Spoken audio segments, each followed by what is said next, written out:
Welcome, everybody. Uh, Thanks for stopping by. We are just doing a quick reaction video. Damn it! Sorry. Quick, Give me one quick. second. So I thought we were recording this. I didn't know we were going live, so I'm sharing it. Yeah. Okay. Well, that's good. Well, I am trying to find because I have it open somewhere in a YouTube tab, I'm and I cannot find it. gonna change it. I'm gonna say surprise, because it's a surprise for me too.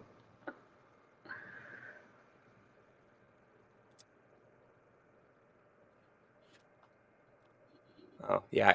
I thought for sure you knew that I was gonna do it live, but It doesn't matter. Either way is fine. I just thought we were recording it.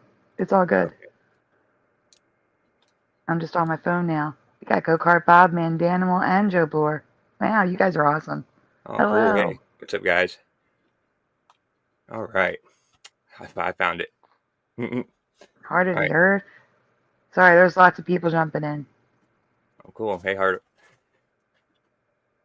Michael Fontaine. I'm doing your shout outs for you. I'm sorry. That's fine. Feel free. Might as well do them as they come in. Be the easier way of doing it. True.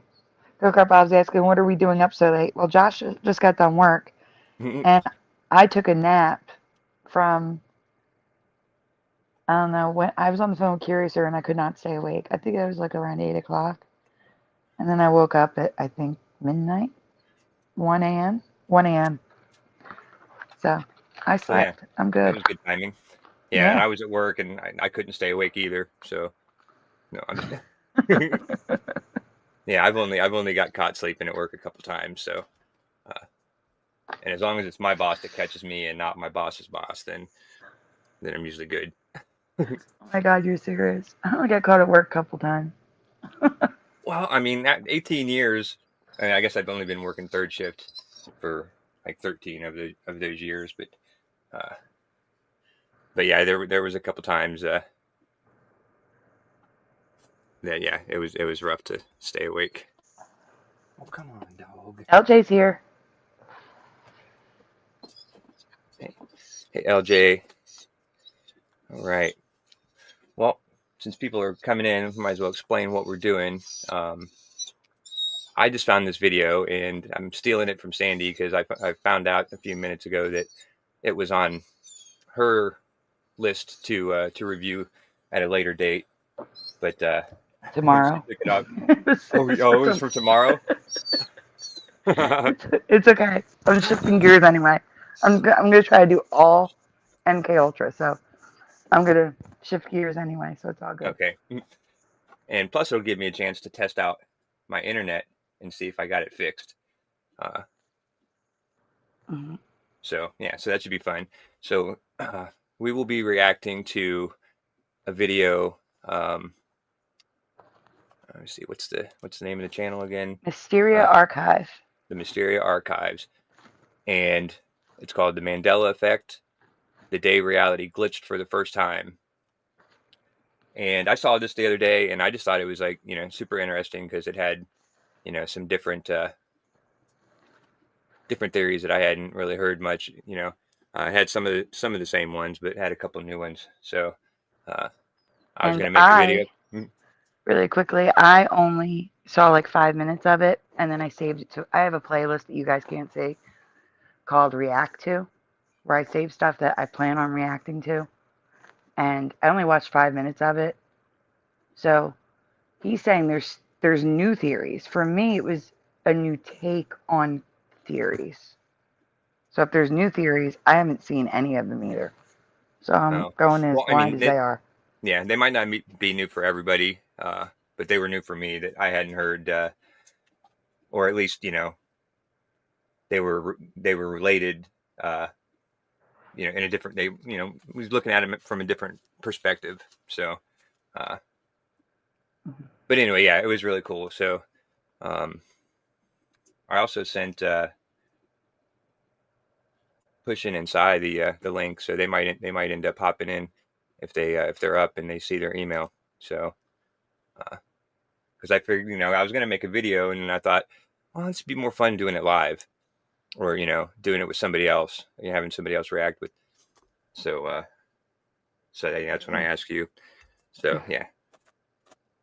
It is All more right. fun having people with you to react to videos. Yeah, right. 'Cause nobody wants to sit and listen to me, Oh, go on stop. for 30 minutes about my opinion on, You need you to know. stop putting yourself down. Stop it. That's not putting myself down. I'm just telling the truth. Uh, No. They all watched you react by yourself to something else. So I don't want to hear it. yeah, it's true. And even on Rumble, they even went over to Rumble to do it because Exactly. that was pretty wild. but uh, but yeah. Wait, Hmm. before you start, Joe Bohr says, I left a dimensional explanation of reality on Sandy's lives. That we are already in the fourth dimension and possibly higher already. So Joe Bohr is a whole new theory that may not, I haven't heard yet either.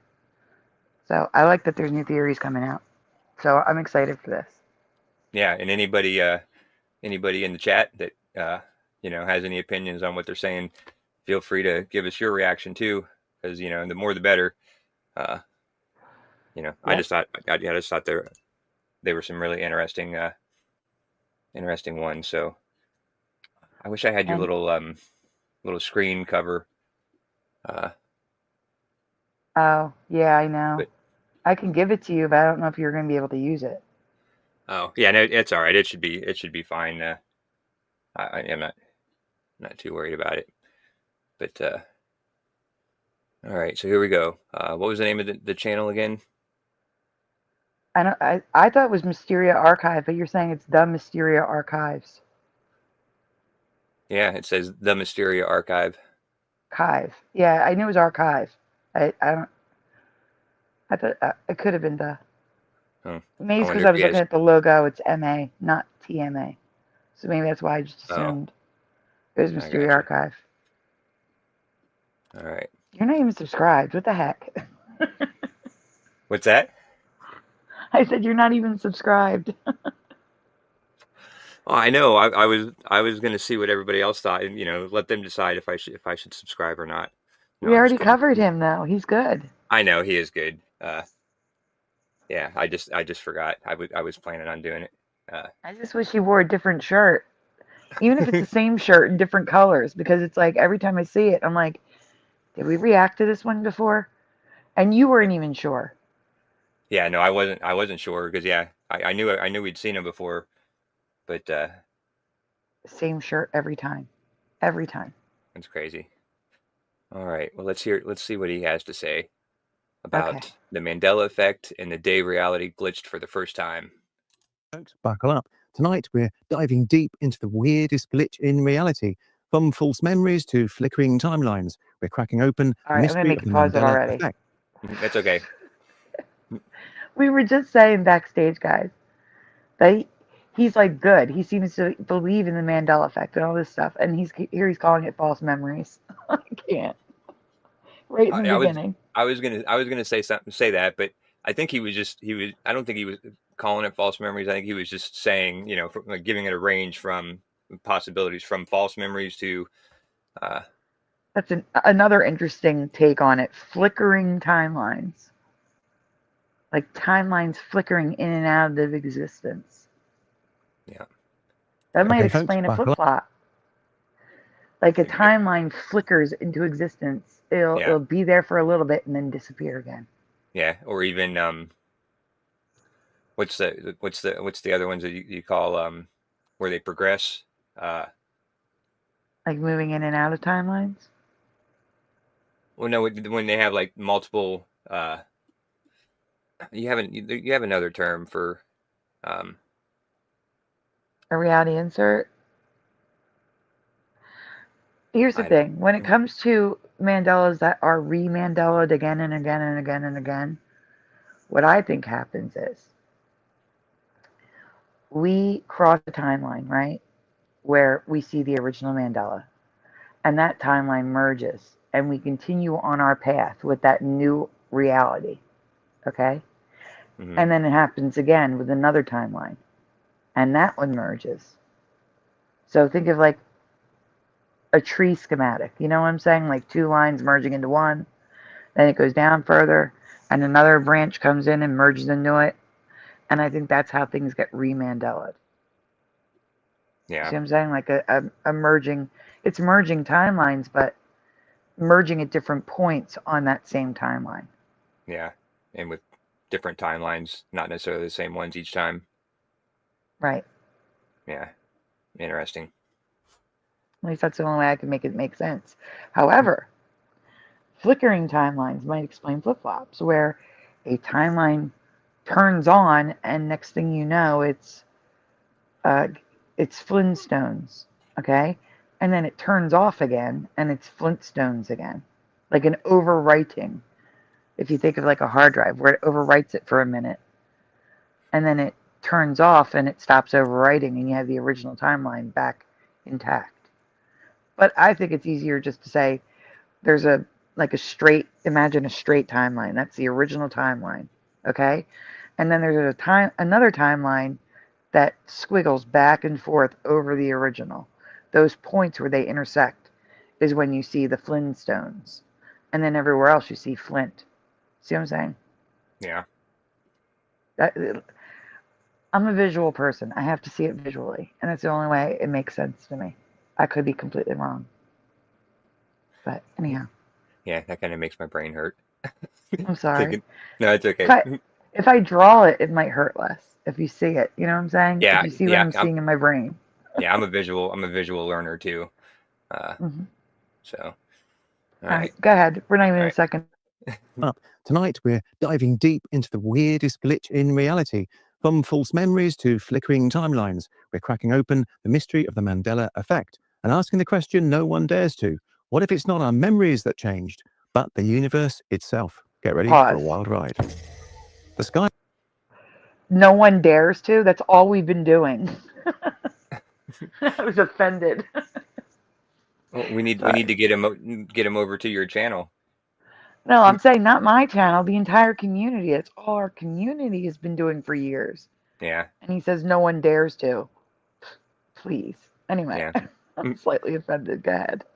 Above the Arctic glows the color of radio static, green, electric, alive. It's 2012, the year the Mayans warned would end everything. But instead of ending something big. Isn't it That's Maya Mandela. now? Yeah, rewind it. I think it says Maya in the subtitles. It said Mayans. It did? Yeah. Oh, it did. Also, green. Green. He says green specifically. Someone should let him know that they're rainbow now. They're still green, but there's also pink, yellow, literal rainbow, blues, black. There's all sorts of radio static in the sky now. And they all make noise. And yeah, it is Maya's now. Ceiling Fan Man found that one. Yeah, so that's interesting. I do believe he is Mandela affected. I really do. But this guy seems to be open to everything. But yeah, and I'm gonna write down if he says the date in 2012. I'm curious if this actually happens what he said, but I haven't had a chance to research it yet. And yeah, I want to pause. That's exactly it. I was wondering. I stopped after I learned all that stuff that he's going to talk about now. So I listened like 5 minutes, and I'm like, did this stuff really happen? Because this is the first I'm hearing of it happening. So apparently you too. Yeah, right. But yeah, if this happened days ago, yeah. If all this stuff happened, guys, this could be a Mandela effect. This could be a timeline where all this stuff happened, because I don't remember hearing any of this. All right, and there's Josh. Me either. Go ahead. Alive. It's 2012, the year the Mayans warned would end everything. But instead of ending, something begins. Across the world, phones flicker, satellites skip like scratched records. And deep beneath Switzerland, CERN hums to life, an underground ring of magnets spinning particles to near light speed. At 3:14 a.m., sensors around the globe spike. A pulse through the Did he say what day? He didn't. I didn't see a day. He 3:14 did a.m. not say a day, but you know what? I can tell you the date. Give me a minute. I'm looking up when CERN first turned on in 2012. When did CERN turn on in December 2012? Because I'm assuming it's December that he's referring to. December 17th, 2012. Oh, we're coming up on the anniversary. Or It included birthday. that. It says that. Oh, I'm sorry. No. Excuse me. December 17th is when it was shut off. For planned upgrades. The shutdown for maintenance and upgrades began at that time, marking the end of a successful period of operation that included the announcement of the discovery of the Higgs-like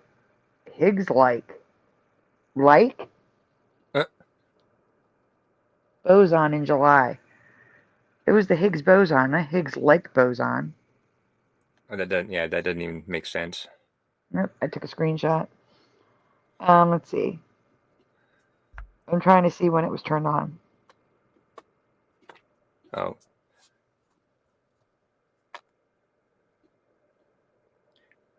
Okay, so. Oh, wow.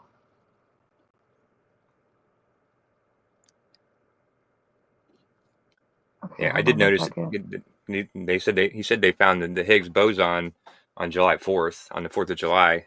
Yeah, and it says that the inauguration, the official first use of the LHC was October 21st, 2008.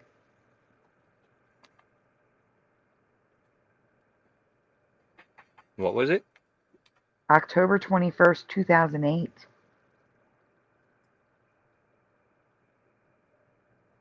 Let me try this. Give me a second. That was the first time that CERN fired up? What? Yeah, what was CERN, LHC, the Large Hadron Collider? What was CERN's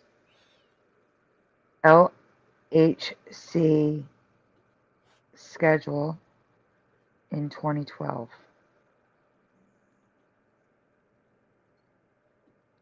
March. Late March until mid-December. So let's see if we have a date. It just says late March. Began in late March with the energy increase to 8 TeV compared to 7 in 2010 and 2011. That's the collision energy.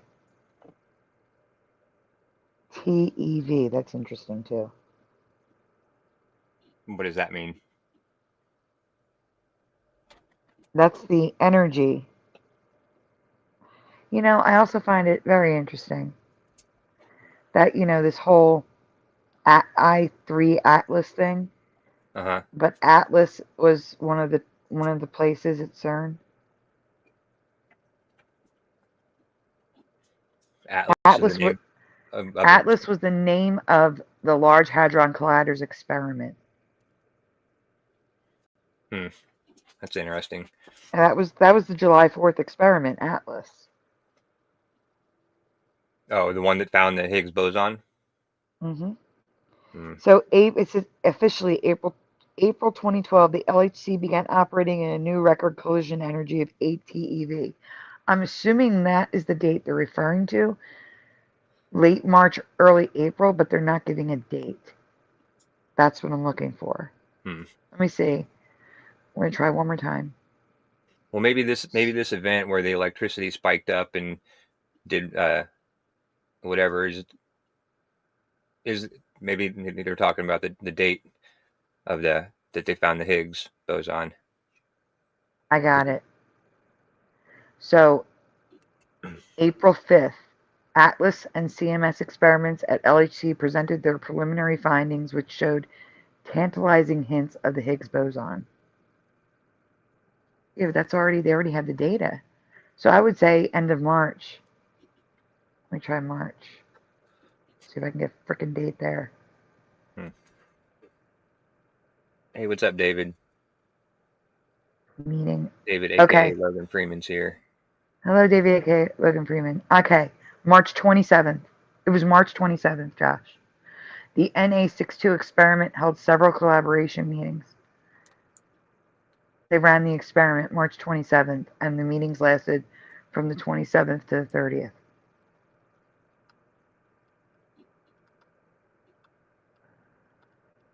All right. Interesting. Okay. Oops. All right. Oh, Let's see what Jesus. else. And also, I'm sorry, also check out March 5th. It says Geneva, March 5th, 2012, results presented by the LHC collaboration this evening. I have no idea. All they're doing is telling me when the data was presented, not when the experiment itself was run. Yeah. Yeah. I mean, I did this. What he's talking about just sounds like it's like such a specific event. You know what I mean? Yeah. But I'm saying it's probably somewhere, I would assume it's probably somewhere between February and April of 2012. Hmm. If you want to try to find it. All right. I will look for it. He might actually say it, and I just missed it the first time He through. didn't. I've been listening to. Well, I mean, he might still say it coming up here in a minute. But anyway, all right. Let's see. And its electromagnetic field. Scientists call it a global coherence event. No alarms, no explosions, just a subtle shift, a note added to Earth's invisible song. Days later, people notice the oddest thing. Lines from favorite movies aren't quite right. Logos look slightly off. Maps seem rearranged. They blame faulty memory, internet rumors, bad printing. But the feeling grows. Something changed. Not out there, but in here. Because what if these aren't mistakes in memory? What if they're ripples from a moment when reality itself stuttered? When two versions of truth touched edges and blurred together? See, now that's an interesting, take, because that's kind of what you were just talking about a minute ago. Mm-hmm. Uh, The merging timeline. yeah, where they just kind of like touch. But he did say it was known as a global coherence event. So maybe I can search that in March of 2020 or 2012 and see if that helps. I would just search Global Coherence Event 2012 because you have a term that he's specifically using with the year instead of limiting yourself to the month. Yeah, and then see if we can find it 3:14 a.m. Yeah. Yeah, cool. Maybe it wasn't a glitch in the Matrix. Maybe it was a signal. A whisper from the fabric of existence saying you're starting to see the seams. They told us the Mandela Effect was just people misremembering. But what if it's the first proof that consciousness can feel the gears of reality turning? A pulse, a hum, a shift in the sky. Okay, before you grab your tinfoil hat and start checking cereal boxes, let's take a breath. Yes, CERN did power up in 2012. Yes, Earth's magnetic field really twitched that year. And yes, people online suddenly decided Pikachu's tail had vanished into Pause. another dimension. So that's the part that I have no memory of. That Earth's magnetic field twitched. What does that even mean? You know, Yeah, like I mean, that's it seems like he was talking about like the Earth's. Well, he said magnetic field at that time, but um, I think he's talking about like the vibration. Uh, the Earth's oh, he's going to vibration. get to that. Yeah, he's going to get to that. Yeah, but I did see that part. Oh, But what am I I'm getting? saying is, I think he is actually talking about the magnetic field as well because he talked about satellites. He talked about satellites. He talked about you might remember all the things in the beginning. Yeah, Satellites right. was one of the things. So I think he did mean magnetic field, but we didn't even get to the frequency part yet. So Well, probably just because CERN, isn't that how they run the LHC is with magnets to use to get the yes, particles going fast. So when they fire it up, it would probably increase the magnetic field just because it's so huge and it's using it, a large amount of, magnetic force or whatever you call it. You know what I mean? I guess that would be my guess. I don't understand how they use those magnets with metal tubes all over the place down there. I really Yeah. don't. Okay. Unless they just have the magnets reversed polarity, and you know what I mean? Yeah. So then it can be kind of float, and then it can move super fast. But all right. Now, does that mean we quantum jumped into an alternate timeline? Well, probably not. But here's the thing. Consciousness stacks up fast when you're looking for patterns. And sometimes the story those coincidences tell us is way more interesting than the truth. So, in this episode, we're following that story, the hum under our feet, the memories in our heads, and the strange possibility that both might be connected. Welcome to the Hidden Timeline. The frequency anomaly, when the planet began to hum. It started as background noise. In early 2012, scientists monitoring the planet's electromagnetic heartbeat, the Schumann resonance, noticed something unusual. The steady rhythm that had held for decades began to rise. 7.83 Hertz became 10, then 12, sometimes even 14. Official reports called it solar interference, flares from the sun agitating Earth's ionosphere. But in forums, meditation groups, and late-night radio, people felt it differently. Dreams became vivid. Time felt quicker. Emotions swelled and crashed like tides. See, that's one thing I don't know about too much is the Schumann resonance. Like I've heard people talk about it, but that's definitely something I need to. Do you know anything about that? Like what? So the Schumann resonance, there's a visual printout of it. It sort of looks like a EKG, where you have like a steady up and down, like blip going across. And when it usually coincides with someone saying, I shifted, or we shifted, or people will feel sick, they'll feel tired and run down. In the community, usually people who are open to the Mandela effect. And when you see like everyone's run down, everyone's not feeling well, if you check the Schumann resonance, there's a good chance you're going to see it going crazy, like up and down, real like. Actually, instead of an EKG, think of like an earthquake monitor. How it's like steady, and then an earthquake happens and it goes crazy. That's what the Schumann resonance looks like in a visual form. So a shift, when people tend to say that they're not feeling well, they're feeling off, they feel like they've shifted, our ears start to ring. Usually, if not always, but usually if you compare it to the Schumann resonance at the time, that's when you see it going crazy like there's an earthquake.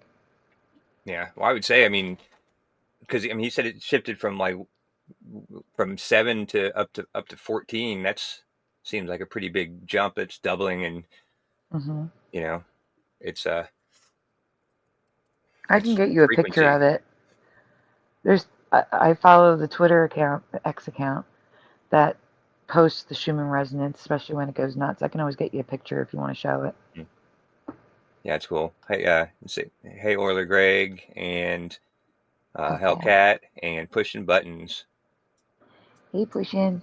Yeah, hey, Pushing. I sent you a link if you wanted to react with us in your email, but if not, it's good. But all right, yeah. So yeah, this is interesting to me because I totally like the whole idea of everybody's on a certain frequency, and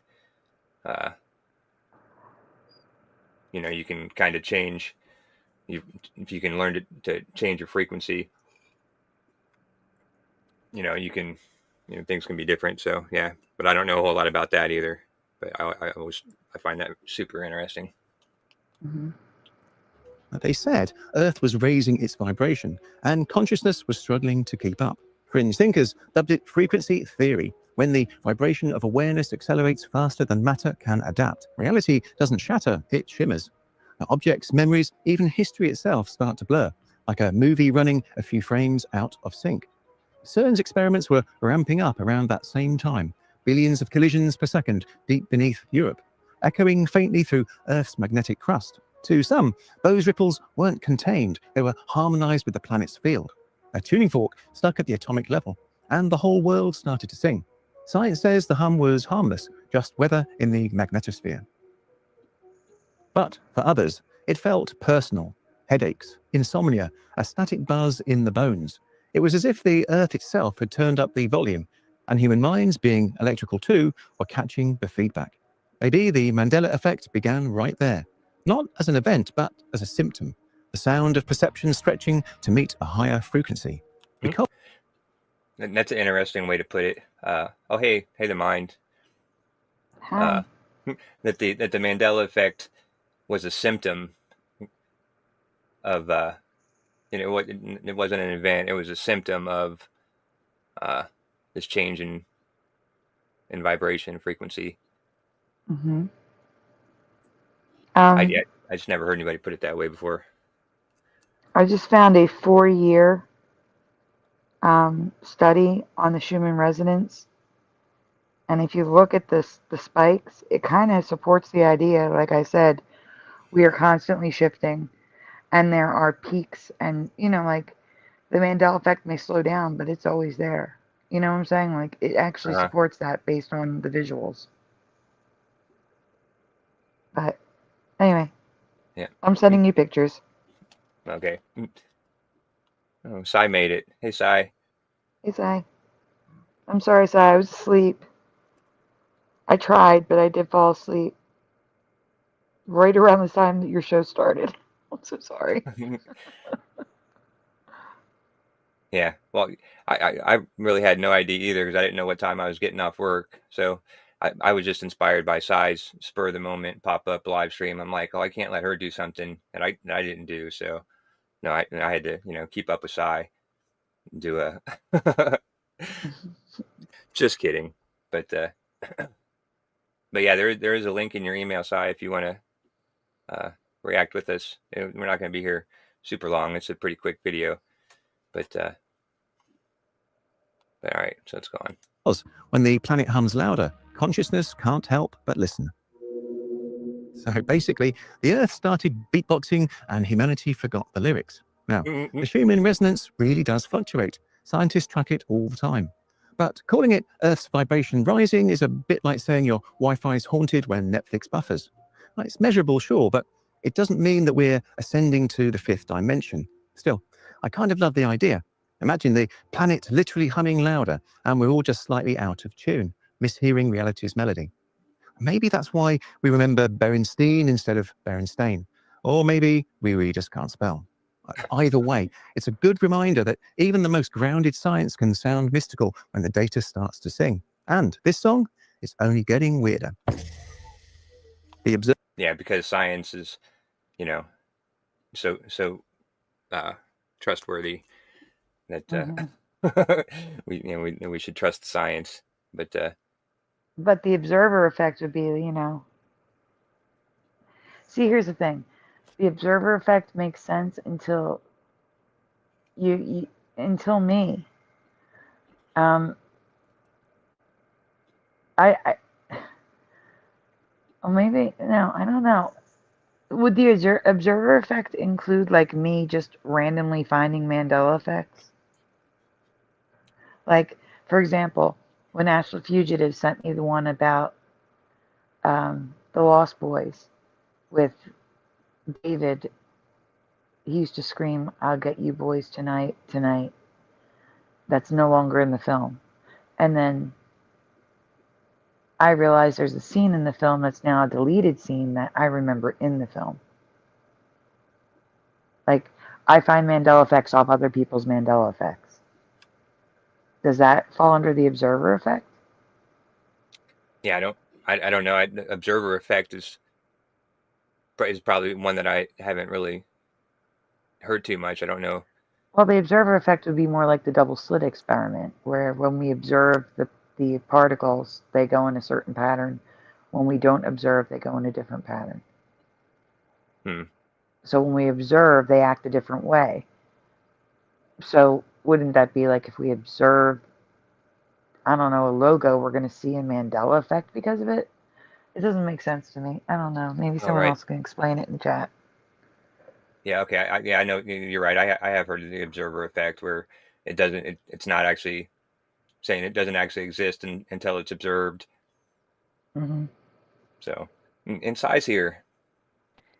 Hey, Sai. Hello, Hello. copycat. Hey, imitation is the best form of flattery. Hello. Hi, how are you feeling? Oh, good. I'm just tired. Good. Just tired. How'd your show go? It went pretty good, I thought. Yeah, went for about 2 hours, almost. Yeah, I thought it went pretty good. Yeah, that went pretty good. I went and But checked. I went and checked just in case you were pulling a marathon like me, but you were not. When I woke up, you were not there anymore. no, I wasn't pulling a marathon tonight. Maybe over the weekend I will, but not tonight. Oh no, not on the weekend. I will not be there on the weekends. I can't I do know. it. That's why I'm so tired. Because we did a show Friday, Saturday, Sunday. Did we I do one know. Friday? Yeah. No, Yeah, I it was was there. Thursday. It was Thursday because it was Splatter's birthday. All right. Yeah, So, you gave him Yeah. Friday off. or was it Friday? What day No, it was was it? Thursday night. It was Thursday It night was because remember you Thursday. gave him Friday night off Yeah, it for was That's right. birthday Thursday present. night, Yeah. and you Thursday, gave him Saturday, Saturday Sunday, and Sunday, Monday. I'm so tired by the time I just Now crashed today. today. Mhm. and you go We're, for we're so long too. we're Yeah. going for the 7 days of Sandy. 7 Oh my days of gosh, no, sanity. please. Please no. Don't give anybody ideas. No, Is I that got that like the idea from the chat like a long time ago when you were going like almost 7 days in a row. Uh, I don't know We about other had to. We people. had to ride the wave because YouTube was actually paying attention to the channel. You have to do that. If Yeah, YouTube is promoting you, you must act at that moment. If you don't, you're not gonna take advantage of. It's so rare that YouTube says, "Hey guys, check out this channel," and you're like, and they're sending it to everybody, and you're getting twice as many views. You're getting thousands of subscribers in a week. You need to. If I didn't do that, I would have missed out on a lot of subscribers. You know what I'm saying? Like yeah, yeah. it was I work. understand. You have to Strike do while it. the iron's hot. Yep. Yeah, yeah. And Joe Bloor says Matt from Quantum of Conscious made a video that the reality itself gives you what you want to see. That's yeah, it's I interesting. don't know because the reality did not give me what I want to see after the boost. Remember when I was losing 100 subscribers per stream? You know, yeah. But you Like still what the came out heck? ahead on that deal. I did come out ahead, yes. And the 100 subscribers that probably were kicked off are probably people who are not interested in the Mandela effect or were only there to cause problems or were bots. So it's probably a good thing that we lost those people. Yeah, But right. And anyhow, it sounds like drama anyway. Heart of yep. Earth just called just called you a whiny dog, Louis. He just called you a whiny Aw, dog. Louie. No, Louie just wants to be Uh, part of the show. That's all. yeah, he was just saying hi to everybody. All right, go lay down. Go lay down. Aw. I'll He's like, play no, with you you in a lay little down. bit. So I'll, you lay down. I'll take you for a big long walk in about 45 minutes. That's It's like about hours in dog time. It's like- yeah, he doesn't know. He doesn't know what I said anyway. So, so do you have any thoughts, Sai, on what we've seen so far? Or did you I just just notice that we popped were on? in. I Oh, just okay. noticed you were on. So can you catch me up a little bit? Yeah. So this video is basically just different theories, different ideas on what's causing the Mandela effect. And so far, the Mm. first couple minutes has been about when CERN started up and the electrical magnetic field that they started, and uh, that being one possibility is that we've all pretty much heard. And so I think now he's about to go into the observer effect, which is what. Do you want to, before we continue, do you, since we were they're about to talk about the Schumann resonance, or did they talk about it? They were just talking about it, but it might No, that's the part I saw. I stopped watching it here and saved it. Do you Okay. want to show them the Schumann resonance, the pictures I sent? That way, Yeah, sure. just in case there's people who haven't seen it. Uh-huh. And I sent the craziest ones I could find.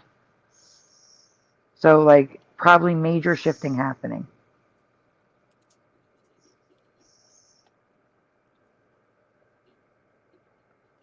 Yep.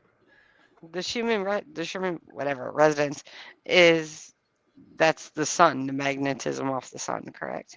No, it's the heartbeat of the Earth. Oh, the The heartbeat of the Earth earth. has a heartbeat now, yeah. Hmm. So basically, the frequency of the Earth. Oh, okay. That's new. Okay. It is new. I covered it for Super Mario Brothers. Look at that one. This is the craziest one. You started with the craziest one.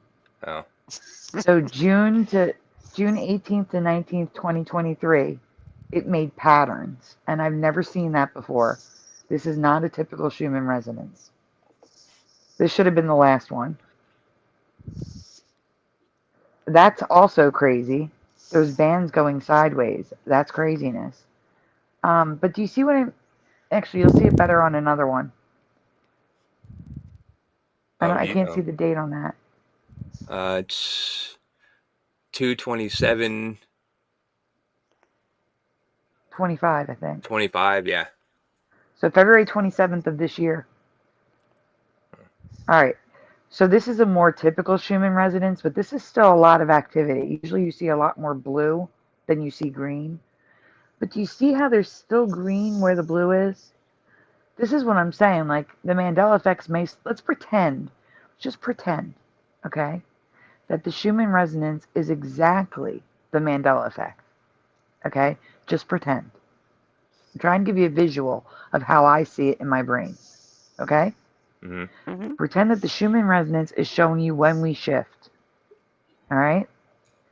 So the darker areas would be, I'm still seeing Mandela effects, but they're coming at me slower and they're smaller. But those big spikes, that's when I'm seeing huge Mandelas, and they're coming at me left and right, and I'm overwhelmed. There's too many Mandela effects for me to cover. That would be those big green to white shifts. You see what I'm saying? Yeah. And from what I've seen, by looking at the Schumann resonance, they kind of line up. They actually it kind of lines up. Not always, though. That's why I say kind of. Sometimes. If I'm seeing Mandela effects like constantly, where I can't even cover them all, I go look at the Schumann resonance and I see that. I see the spikes going crazy. So it does kind of line up. Interesting. And there's like a website that you can go and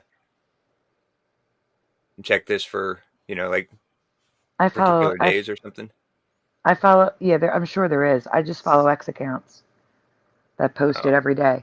And this, if I don't know if you can zoom in, this is like 3 years or 4 years worth of data, and you can see it's like a pattern: spikes, calm, spikes, calm, spikes, calm.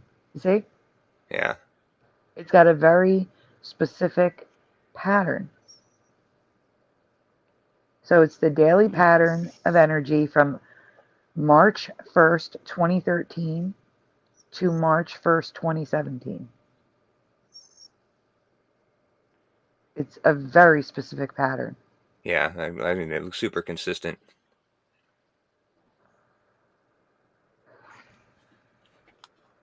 So just wanted to share that. So now you know what the Sorry, I Schumann had to cough. resonance looks like. It's okay. Yeah, it's interesting. Is there another picture? I think there's one Uh, more, isn't there? I tried. It's not. no. No. I thought I sent you one where it was kind of calm versus not so calm, but I guess not. And that is just crazy. Go back. Do you see? Now that you've seen the Schumann resonance, do you see why this is craziness? That there's patterns. Like, Yeah, what is that? that looks like a woven blanket or something. Yeah, yeah, that looks insanity. Like, did someone make that? They're saying no. They're saying that was the Schumann resonance on June 18th to the 19th. I've never seen that. I've never seen interwoven blanket patterns, fractals, or whatever you want to call it. Something's wrong there. Something's really wrong. Yeah. That's like a message. That's a message being sent in my like that's Yeah, weird. right. Some sort of code, like like crop circles, Yeah. because we know that conspiracy is Sai's favorite thing to talk about. Always.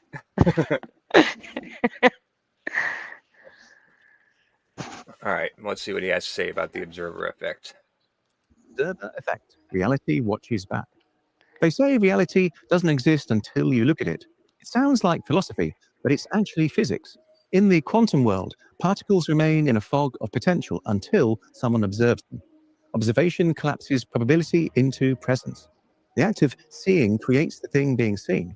Oh, pause. What happens when Okay, so this is sort of like like the age old. If a tree falls in a forest, does it make sound if no one hears it? If no one's there to hear it, you know what I'm Right? saying? Yeah. And there's a putting into quantum theory where sort of like a sim. I don't know why people separate this from simulation. It's identical to me. Like, I would say explain that to too, me. Sandy. I would say that too. Yeah. Because even if you don't see something, it's still there. Yeah, like just because you're on vacation, your house is still there waiting for you when you get home. Right? Yeah, exactly. Like it doesn't just vanish and wait for you to come back to see it. But what quantum mechanics will tell you is, but you have neighbors there to observe your house, so that's why it's still there. Well, that's what I was just about to say. There's other people observing it. Right, but what if you lived in the middle of the woods and no one was there? Thanks, Sandy. I appreciate it. No problem. Yeah. See what I'm saying, though? It's still simulation theory. You can pretend that it's quantum mechanics and it's separate, but it's not. It's simulation because you're creating it by observing it. It's still simulation. And that's why it annoys me when people try to say, no, they're different. No, they're actually the same. You're just giving it a fancy name. It's still simulation theory. Yeah. You're in a simulation where you observe it and now it's there. Right. Yeah. Just like the whole video game theory or whatever, or simulation or computer, is that it can only render so much. So it only renders so much of your visual, and as you move, it it brings it as you're looking at it. Yeah. And then the quantum theory would be, if they say the quantum computers see other computers in other realities. Well, they didn't see them before, so they didn't exist. Now they do because they've been observed. It's still simulation. It's still, and that's why I'm just like, no, I don't buy into that.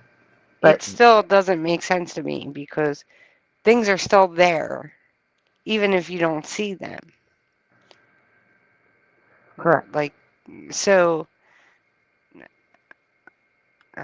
it's just, it doesn't make sense. I don't see you, but I know you're there. Exactly. Mm-hmm.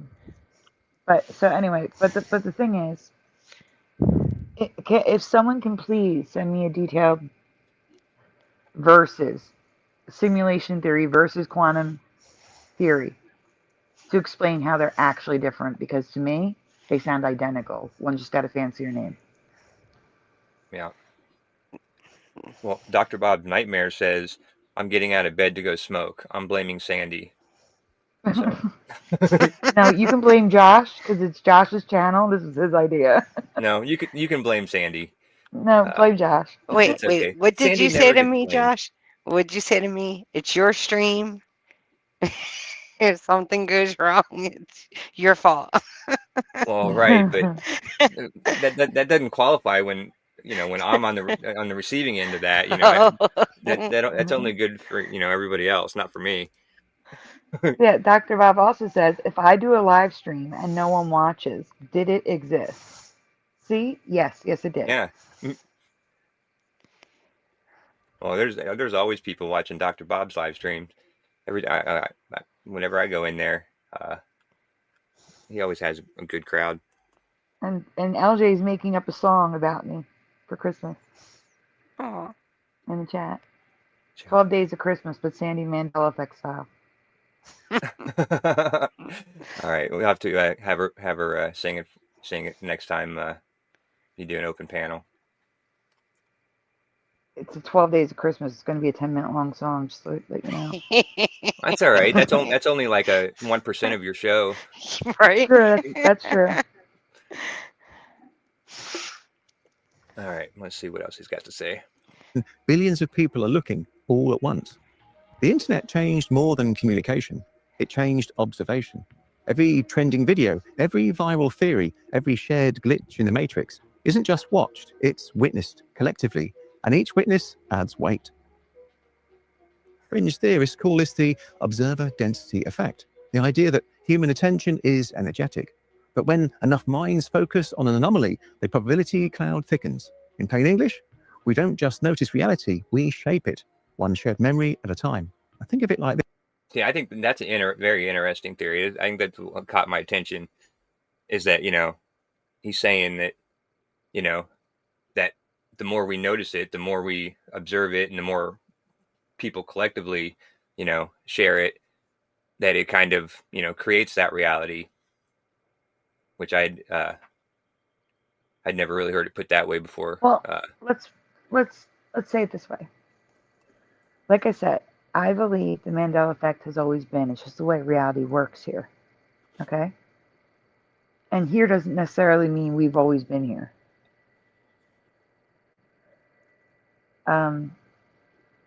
If the Mandela Effect has always existed, the only reason why we know about it is because people observed it and posted online. And because people kept posting online, we kept finding more Mandela effects. So yeah, that makes sense. But that doesn't mean the Mandela effects weren't there. And just because I find the Mandela effect today that no one has ever covered before, doesn't mean it happened today. Won't necessarily mean. With Squid Game, it absolutely did happen right then and there because it had only been out a week. But let's say I find a new Mandela effect in Silent Night, okay, for the Christmas show. Mm-hmm. That does not mean that it just happened. It could have happened in July, but no one was listening to Silent Night. You see what I'm saying? Yeah. So it's not like it happened because I observed it. It happened back in July, but no one observed it to record it and share it. That doesn't mean it wouldn't exist if I didn't notice it in December. You see what I'm saying? Yeah. So I don't know, because we also find that people shift at different times. Yeah. See, And we also find that people cover things years ago that are brand new to us. Sorry, go on. What were you going to say, Sai? That's a weird thing because there are people that say that the Mandela effect happened decades ago or years ago for them started to happen. We didn't have like the internet like we have now. So what he's saying wouldn't make sense because there wasn't a lot of people to see it. But that's the thing, though. We didn't have a name for it. We didn't have a name for it until the internet. So when Mr. Super says the first Mandela effect happened to him in 1975, it's because he now recognizes it as a Mandela. You understand what I'm saying? Like, he knew something was weird there. But he didn't have a name for it and he didn't understand. Right. Mm-hmm. So in retrospect, he now realizes his first Mandela effect was in 1975. Right. And I had kind of the same thing with the song Under the Bridge by Red Hot Chili Peppers. Oh my God, that one bothers me so bad. I remember that changing like the year it came out, like when it first came out and started playing on the radio. Like they played the crap out of it here on the radio station. And I heard City of Angels for like 6-8 months. And then one time I'm driving along and like by that time I pretty much knew all the words and was singing along in my head with it, and then he says City of Angel, and I remember thinking that's weird. So like I noticed that, and I don't know what year that came out, but that was probably early 2000s, maybe late 90s. I don't remember, but yeah. So I did the same thing, but yeah, I didn't know what it was or didn't know it was a thing, or what to call it or anything. I just thought it was weird. You know, that's one. First of all, I keep hearing that song everywhere. I don't hear the radio often at all. But every time I hear the radio, it's on. And we should show that one more often to deniers, to people we're trying to explain the Mandela Effect to, because that's an easy one to debunk. If they try to say, not debunk the Mandela Effect, debunk the naysayer. Because it's Los Angeles. It's not El Angel. The town is Los Angeles. It should be City of Angels. It never should be City of Angel. Like, that makes no sense at all. So we should show that one more often. But again, what sucks is the best ones to show to a denier tend to be music, and you get a copyright for them. It stinks. Yeah. Oh, but I did not get a copyright for Bing Crosby. Oh, It nice. was a miracle. I think it's because the stream was so long that the fact that the checker gave up, and we showed Bing Crosby so late into the stream that it snuck by there. So I got no copyright. It's a miracle. So. Oh, well, that's cool. We just have to wait till like hour 6, and we'll be good. Nice. I'm still upset over that slave. There's no pirate in that song, and it still pisses me off. That's crazy. There's no pirate. It's not a pirate. Yeah, I didn't have a dog in that fight, but I believe you. I know that song, but yeah, not well enough to know if they had pirates or unicorns or what. I didn't know until she told me the words, and then once I heard the words, I knew she was right. Yeah. Well, Sai's kind of like you saying, I don't think she's ever wrong, so Thank you you. always trust Sai. I think Josh is trying to say women are right and men are not. That's what he's saying. That is what he's saying. I didn't say that men are not. I'm just saying that you two are always right. Okay. Except that when you say that we're right, it's because we're telling you guys, like, Josh, you need to go to the doctor. Splatter, you need to go to the doctor. Like, a lot of the times, it's men not listening to us. That's all. Yeah. Well, I think it's more the fact that you always agree with me, so. Okay. Yeah, sure. Okay. Nice try. Right. On that note, 10 people remember a Monopoly man with a monocle. 1 million agree. Suddenly, that version feels more real because it's been observed into existence. The more attention the glitch receives, the more the universe has to accommodate it. It's why every Mandela Effect thread feels like a seance, a global summoning of forgotten. Looks like some don't gate like this. program symbols there. It sure does. I don't like the fact that he compares it to a seance. I don't like that. Yeah, I don't like that either. Honestly, I don't like that at all. A global summoning? I don't think any of us summoned this. I think we observed it, but we didn't observe. We didn't say, "Oh, that's what I want." Wait, no, Sai, you're wrong. There are some people in the community who believe that they can make reality shift the way they want it to. That would be summoning. Oh, so like, are those the manifesting? Yeah, like The Secret and stuff. Okay. Well, manifesting would be summoning. Yeah. That is exactly the same. And that's why I have a big problem with it. I have a big problem with manifestation because that's going a little too far to the dark side for me. I don't like it. Well, see, that's funny that you say that because, that was something that my parents, believed in, like pretty hardcore. Sorry, Josh's mom. And they were like super Christian, hardcore, Bible believers and stuff. And they're, I couldn't even say, anything in front of my mom like that was negative if I'm saying, oh, that's stupid. they're gonna get in a car crash or something on, or something like, just anything negative like that I'm saying was gonna happen. Some like, she would yell at me and I'd get in trouble, or so I couldn't, because they honestly believe that that they could, That's superstition too. yeah, That's superstition. Like, if you break a mirror, you're gonna have 7 years of bad luck. Same thing. yeah. Well, I think they were basing it off the Bible verse that it's something like, if you say it with your mouth and believe in your heart, it'll come to pass or something. Yeah, but that, to me, when I hear that Bible verse, that's say it with your mouth, pray to the Lord, and ask for it, and ask and ye shall receive. You know what I'm saying? Of Yeah, the Lord, not manifest to the cosmos. Do you know what I'm saying? There's a big yeah, difference. yeah. No, I agree. But I also agree with the mind. He says that words have power, and I mean, I do believe that words have power. Absolutely. That's why they're censoring us. Yeah. Oh well. Yeah, it's true. Who So cares is the mind? yes. Yeah. Okay, that's why I couldn't see him in the chat. When you guys told me the mind was here and I didn't know, I'm like, I don't see the mind anywhere. And that's why, 'cause it was who cares. Okay.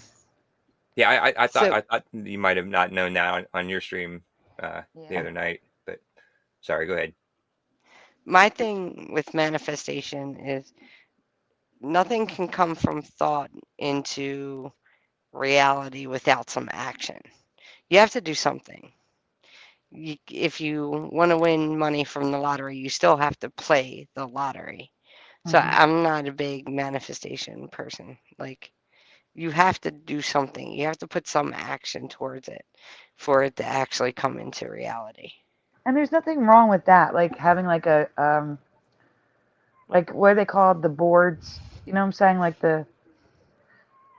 I guess the manifestation board, but it's got another name. Like, like you want a house, you want a car, and you put it somewhere where you can see it so you can focus on it. So you Yeah. can work towards it to Yeah, like motivate you. goals. Motivation board. A motivation Motivation. board. There you You go. had me scared there. I was like, please don't say Ouija board or spirit board. Please, Sandy, No, don't say that. motivation board. Yeah, I knew it. I So knew that what you you meant. can work towards your goal, though, not so that it will just come to you while you sit on your ass, Right? Yeah, You just don't exactly. say it. You just don't say, "I'm going to have a new car today," and keep on saying it. You actually have to do something to work towards getting that new car or whatever you want. Yeah. Yes. Like, oh, I really want that car, so I'm going to put $100 of my paycheck aside every single week. Right, that's the Yeah, action. So there has right. to be some type of action to put thought into reality. But there are people in our community or adjacent to our community, I should say, because I don't think they're not part of my community at least. Like I'm seeing people on TikTok and stuff like that Mm. who believe that if you just say I have this car, I want this car, that they will get that car just from sitting on their ass. That you know we can all focus on Curious George and he will have a tail and he's going to have a tail again, and they believe he's going to have a tail again. Things like that. I've heard it. I've seen it. I've seen TikToks where people say, everyone, we're gonna think this and it's gonna happen. And they want people who are watching the video to think this and comment and Trilobite armor, Oops. crinoid oh. stem. Sorry. It did. Is this the moon milk? Looks like moon Think of milk. it like this: 10 people. Was that moon milk? I don't know. Is that what it was? I, Looks I like was the moon trying. milk video. I was trying to type in the chat and didn't realize that the video was the last thing I had clicked on. And apparently, the N means next video. Uh, Oh, but So yeah, nice to know. I just think there is a difference between what your parents were doing, which is praying to God and being a little superstitious, let's be real, with the negative stuff. Because, if you say it, it might happen. You know what I'm saying? Not yeah, it will happen. This might happen. Something bad might happen if you say this. That sounds like superstition, not manifestation. I guess you could manifest something bad happening, but it's also a little superstition mixed in. Yeah. Well, I But mean, they use the word specifically. You know, you know, if you keep saying that, you're going to manifest that to happen. Like they kept using that exact word. hmm So, well, there is some truth in that when it comes to something like if you think you're going to fail at something, you probably will. right. Like if you That's keep kind of like saying a that psychological thing, though. it is, but the reason why it happens is psychological. Like, someone thinks they're going to fail, they're going to constantly put themselves down and they're not going to keep trying. They're going to give up. They will fail. You see what I'm saying? yeah, Because it's them. They're the ones. But again, that's an action. They are the ones preventing success. You see what I'm saying? It's still Yeah, action. it's still an action, but you can talk yourself into, I guess, a circle and a tizzy. You know what I mean? Like you can That's what anxiety is. yeah, you can cause yourself to fail. You can also cause yourself to succeed with your mindset as well. So it that can happen, but there's always an action to it. hmm all right. Let's get it off this screen. I don't like looking at this screen. Yeah, let's Yeah, I don't let's either. just keep going. Yeah. Yeah. It becomes another lens focusing reality into form. Science says we're just building better echo chambers, but to some, the internet isn't just a network, it's a quantum mirror, amplifying thought until it changes the image, staring back. Maybe that's the real experiment. Maybe every viral Mandela effect isn't proof of confusion, but evidence that reality is starting to notice us, noticing it. Okay, so apparently reality now has stage fright. Look, quantum physics does say that observation affects outcomes, but we're talking about subatomic particles, not cereal box mascots. Still, I love the idea that the internet has basically become a giant particle accelerator for belief. And we've built a machine that amplifies attention. And the more people focus on something, a theory, a glitch, a logo that suddenly looks off, the more it feels real. That's not Pause. quantum mechanics, that's I swear. If he even. That's not quantum mechanics. What's the that's, dude? But again, he's saying the more we focus on it, the more it happens, and I don't agree with that.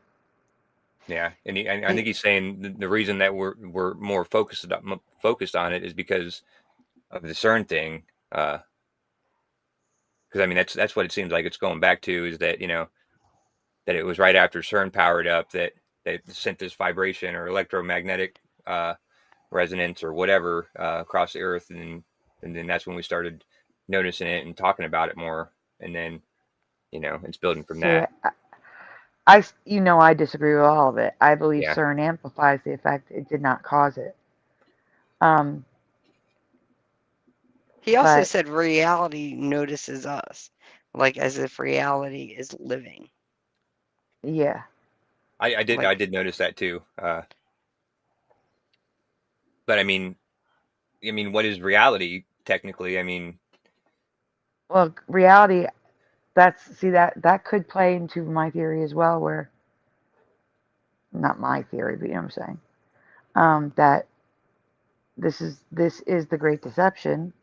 Reality could be influenced by God and Satan, and they are aware that we're aware of what is happening. Like maybe I don't know. Let's say Satan is aware that we are aware of what he's doing.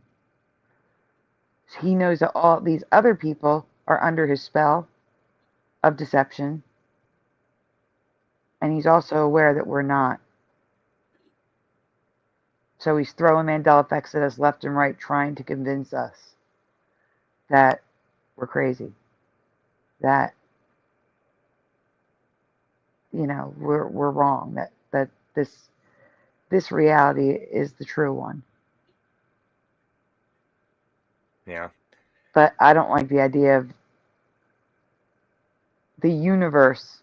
The reality itself is a living thing. I don't like that.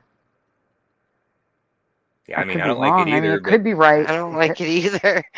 I don't just because I don't like it doesn't mean it's wrong. I just don't like it. Yeah, 'cause I mean, it totally could be a possibility because, our reality is just, I mean, as far as we know, reality is just everything that we see around us and what's happening to us, and everything is made up of energy. So it would be just like it just, if we, compare it to the, simulation theory or whatever, our reality, even if we are inside, inside of a computer, our reality is basically just the energy that's going into that computer to make what we think of as reality. So to us, that's reality. But in truth, the reality is the person that's sitting in front of the computer, manipulating things or whatever. And that's the thing, the computer. You just said right there. So if this were a simulation, right? Do you understand the size of the computing power that would be required to manifest everything every human, every animal observes at all times? I want you to think about this. Just for what you observe, that would need to manifest in front of you because you're interacting with it, right? But then there's also your daughter. There's also your neighbor, your boss, every other human on earth, and every animal that is conscious. Everything they see and interact with has to manifest at all times. You know how And much believe it computing or power? not, plants Yeah, and plants too. trees, they Yeah, because need plants, sun, they need water, they need. not only that, plants can see, hear, move, sing, talk, all sorts of stuff now. Mhm. So, plants too. Next thing you know, we'll find out that the earth, that water itself can breathe. It moves. So why not breathe and see and talk too? The gurgles are actually words. We just don't know it yet. Yeah.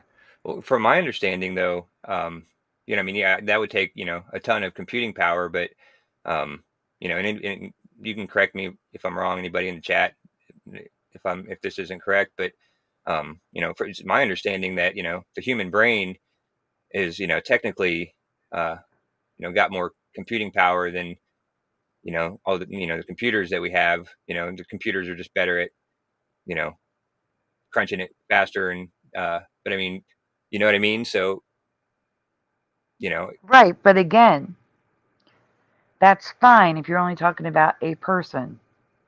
But when you talk about every living being on earth observing and needing to have their reality around them render, that is an astronomical number of storage that you would need. yeah. But And if you think about, also, the redraw, they'll say, oh, but, you know, it's like a memory thing where it redraws. It's not, like it's creating it for the first time, so it takes up less computing space. It still doesn't matter to me. That's uncomprehensible. How much comprehensible? Sybil. Yeah. How much computing power you would need for everything to manifest simply because or appear. I'm sorry. I cannot buy into simulation theory. That's insane. The yeah, amount. well, I'm not I saying I buy agree with you, into it Sandy. either. I'm just, but if you think about, the size of the earth in comparison to the universe, like we're just a tiny little blip. Our entire earth is, a little blip, on the map of, the universe. So who's to say that, there's not something out there that, has that computing power? See, but wait, wait. The mind said something in the chat. Life is but a dream. That's another thing. There is a very distinct difference to me, reality versus a dream. My dreams are nowhere near as detailed as reality. They are nowhere near as solid as reality. Even in my dreams, I can sense that there's nothing beyond what I can see. It's almost like the edges are fuzzy. Yeah. If I think about my dreams, the edges are fuzzy. That's the only way I could describe it. it's almost like I'm in a bubble of a drawing, except it's 3-dimensional because I'm moving through it in the dream. But there's nothing beyond that. I can sense that in my dream. My dreams are nowhere near as tangible as real life. That's why I know I'm not living in a dream. There's no, I don't sense temperature in dreams. I don't sense pain like I do in real life. Like I've woken up from pain, so I've felt a little bit of pain in my dreams, but it's nowhere near as tangible as the pain I feel in real life. There's no sense of hunger, no sense of taste, no sense of smell. Well, no, that's not true. No, I don't think I smelled in my dream.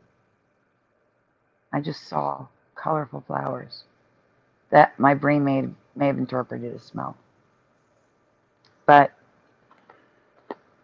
even when like I had that gate program image that I had AI create, even if you Mhm. look at that image, it's fuzzy on the edges. It's just darkness. Yeah. It's just darkness because my dream doesn't need to focus on that. It's focusing on the path of me riding my bike. I can see the arcade. I can see the circle in the center. But I don't know what's on the edges because I don't care. It's not part of the dream. So that's why when people say to me, we could be living in a dream, I can't believe that either. I can't. It's so different. It doesn't even compare. That's like dollar store versus Louis Vuitton. They're totally different. They're two ends of the Yeah. spectrum. I don't know. It's just Yeah. it's not the I same. think I think it's kind of human nature to try to explain the things, especially in what I can see. But it's human nature to try to rationalize and logic and find a way to explain the unexplainable. Does that make sense? Yeah. So I think when people come up with these theories, it's their imaginations at work to try to explain the things that they really can't explain instead of just saying it's unexplainable. And there's nothing, I can't tell you exactly to a T, like everything that why it's happening in the supernatural, but I can tell you that it's happening.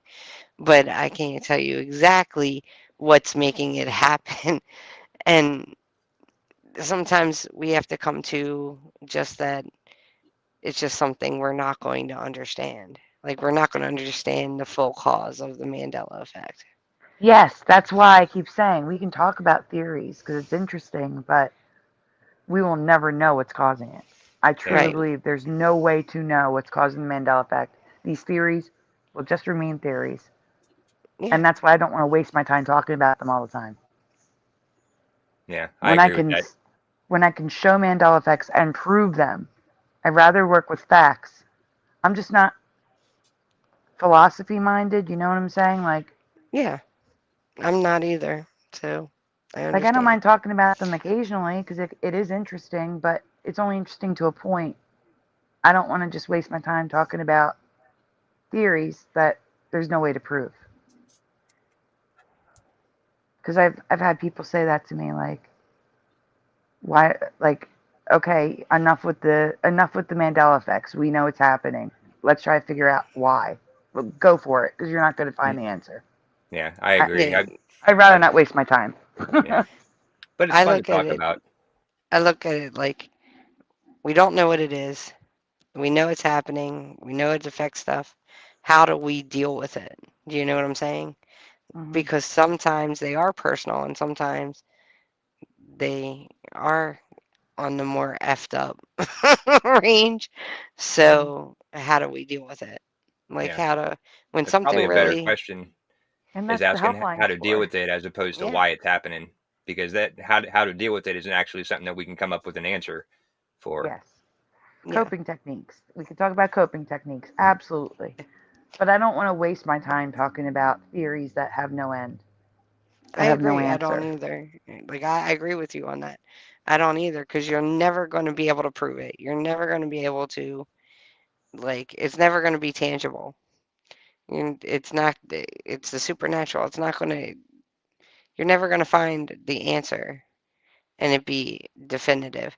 But you can learn how to, like you said, have coping mechanisms and, like, just say, okay, well, Mr. Rogers was really messed up for me, but I I'll know. be okay. I'll be all right. You know what I mean?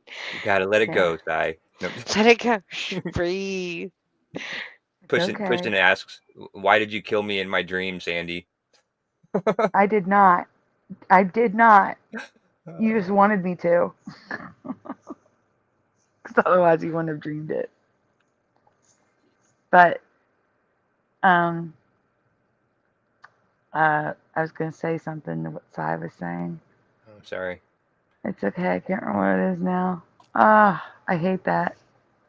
It wasn't your And, fault. It's just mm, my brain sometimes does that. It just brain farts on me. Well, that's what brain fog is. If anyone ever like says they have brain fog, yeah, that's it right there. It's like when you walk into a room, you forget why you walked into it, and you're like, yeah. yeah, brain fart, just out. Or you're looking for your glasses and they're on your head the whole time.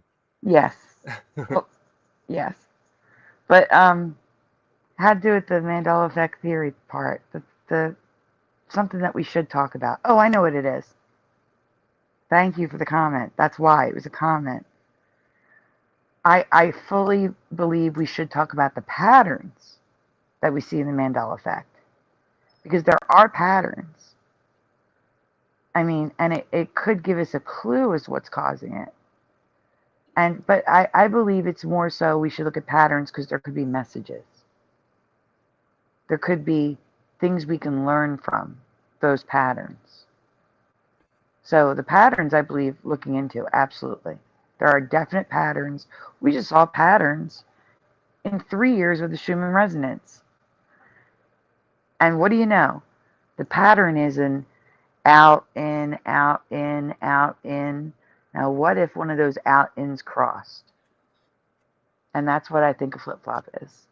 Like, that's that same pattern. Like, when I picture timelines intertwining and merging, it's got that out in movement, just like the Schumann resonance, the out in. So, like, you know what I'm going to do? Because when I draw it, it comes out really crappy, like just scribbles and crap. I'm actually gonna use AI and try to have them make it so that you guys can see what my brain sees, like what I see in my mind's eye when I'm telling you all this, and then maybe you'll understand, Josh. But I really believe that is what is happening, and you can disagree. It's fine, guys. I get it. There's a million theories out there. You can disagree, but I truly believe when it comes to shifting timelines, like as opposed to like simulation or something, I believe we are shifting timelines. I really do. Because it adds up, it makes sense, it even mirrors, like I said, the Schumann resonance. So anyway, we went on a major tangent. I'm sorry, Josh. That's all right. Just want to say hi, anorexic dyslexics here, and I think I said hi to David, aka Logan Freeman, but You I did. can't remember. So okay. You did. Uh, And I see you have the at I bug do. as well. Yeah. I could have swore on my last my live last weekend they were gone, but The maybe only not. place I saw them gone was Hebrew. That's not fair. I know. I don't know what the difference is. I thought it might be because I was on Apple, but you're not on Apple and it's happening to you too. Nope, I am not. So, All right, let's see what else he's got to say. yep. Just human psychology with a Wi-Fi connection. But maybe that's the point. Maybe belief itself is the experiment, and we're all unwitting test subjects trying to see if the universe will blink All right, first. pause. I'm sorry. So he's saying just because maybe he says it's not, you know, the Mandela effect is something that we noticed. It's that because we believe in it, it exists. And I don't believe that. Anyway, just wanted to Yeah, say no, that. yeah, that's kind of silly. It is kind of silly. Yeah. The CERN connection, the day the worlds touched. It's July 4th, 2012. Fireworks light up the sky, but underground, another kind of celebration begins. CERN has just discovered the Higgs boson, the so-called God particle. For physicists, it's the missing piece of the universe. For conspiracy forums, it's the moment everything changed. Because hours after that announcement, people across the world started reporting something strange. Not Pause. cataclysm, not chaos. I do not recall at all anyone saying, like, reporting on Mandela effects in July of 2012. July of 2016, yes. That's why a lot of people will say the Mayan calendar was the kickoff. And if they reference CERN, they're talking about after the Mayan calendar, not before. Do you guys remember the Mandela effect being discussed in 2012? I don't No. remember that, but I used to watch Danny at RTS Earth, and she used to talk about the Mandela effect. And when it became more like there were more live streams or streams and videos about it in 2017, 18, she swore that she used to talk about it years before. But I don't remember her talking about it years before. So I don't know. Like, to me, no one ever mentioned, everybody has said to me, it's been 2016. For me, it was a little bit later, 2017. But everybody has said 2016. Yeah, 2016 for me. What about you, Josh? You're I discovered 2018, it right? in the end of 2017, almost 2018. Yeah, see, like I said, people have noticed Mandela effects before that, but the internet did. Like, I think if I go to Google Trends while you're playing this, I could probably find the moment. I bet you it's 2016. So this makes no sense. Anyway, go on. Right. But displacement. Small things feel off. Movie lines, song lyrics, even the geography of entire countries subtly rearranged. And it all seems to trace back to that same moment the collider hit full power. CERN's mission was to understand reality by smashing its smallest building blocks, but what if, in doing so, it didn't just observe creation, it rippled through it? I imagine tapping a glass of water hard enough to send ripples through the entire pond. Now imagine that pond is space-time. Each collision inside the Large Hadron Collider births new energy states, harmonic vibrations that travel faster than we can detect. Officially, those waves are infinitesimal. See, and that's what, yeah, and that's he's going back to, you know, kind of blaming CERN for all this, or at least for for it happening, and even for us being able to realize that it's happening. You know what I mean? Which I don't think a lot of people believe that it's CERN, but it's funny how it keeps going back to that. Officially, they could echo into the quantum field that binds everything, from atoms to awareness. That's why some call CERN a cosmic tuning fork, a machine that taught reality a new note. And when the song of creation changed key, maybe some of us started hearing the wrong melody. To scientists, the Mandela effect is coincidence. To storytellers, it's resonance. Because when humanity built a machine to look at creation itself, maybe creation decided to look back. So, CERN fires up a collider, and suddenly Pikachu loses a tail. A coincidence? Sure. Convenient? Also sure. But honestly, CERN is the perfect villain for this story. It's mysterious, underground, and full of magnets doing unspeakable things to atoms. And reality And employees doing weird rituals out in front of the building in the middle of the night.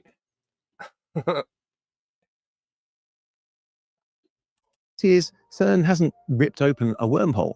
They are just studying particle behavior at the smallest scales. Still, you have to admit, the timing is suspiciously cinematic. It's like the universe heard, we're going to create the Big Bang, and thought, all right, but don't complain if things get weird. So no, CERN probably didn't merge timelines, but it did give us the perfect plot twist. A real machine powerful enough to make everyone wonder if it could.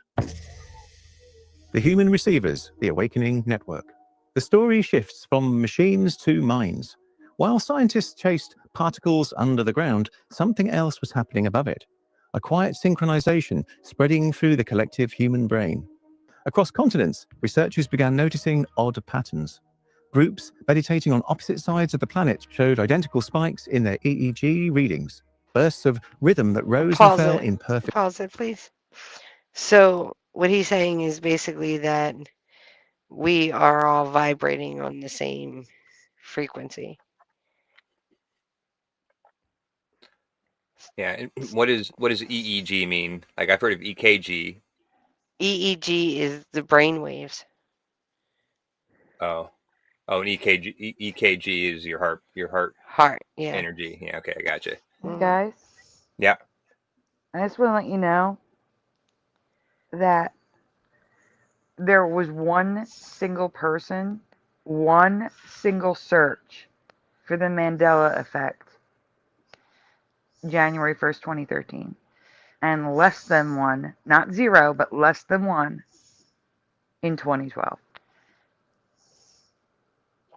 And then there's a giant spike from 2015 to 2016.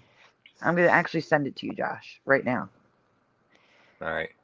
if you want to show it to people. How would they know it was the Mandela Effect if it was in 2013? That's When the did search term.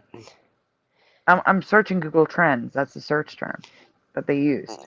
Well, what year? No. What year was it that Fiona Broom supposedly Yeah, that's coined what I that was term? getting at. I couldn't Right. remember her name. Give me a minute. Yeah, I don't remember. Somebody mentioned Fiona Broom earlier in chat, and then someone In else said Miss Jackson. 2009. 2009. Okay, that's how. Okay. She came up with that term in 2009. See, Yep. that's a Mandela Effect on its own for me, anyway. Same. There's no way it was 2009, but that's the year over and over again, 2009. In 2010, researcher Fiona Broom coined the term. Yeah, that That's the sounds first 2010. way early. Pre-Mandela Effect phenomenon in 2004 searches.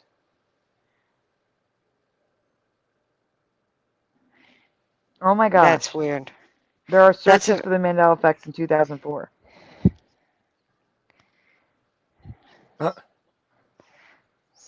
That's crazy. Yeah, I wouldn't. Yeah, who would be looking in 2004 for something, for a term that wasn't even made up yet? I agree. That's weird. Oh, Do you want to sent it. show it? I sent Yep. it to you.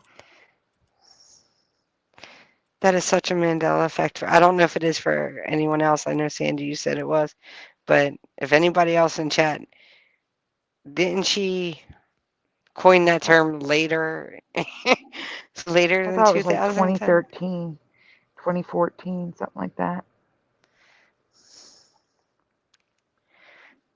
So Was it? Pushing buttons. Yeah, I just saw on the screen. That's great. That one person was her looking it up.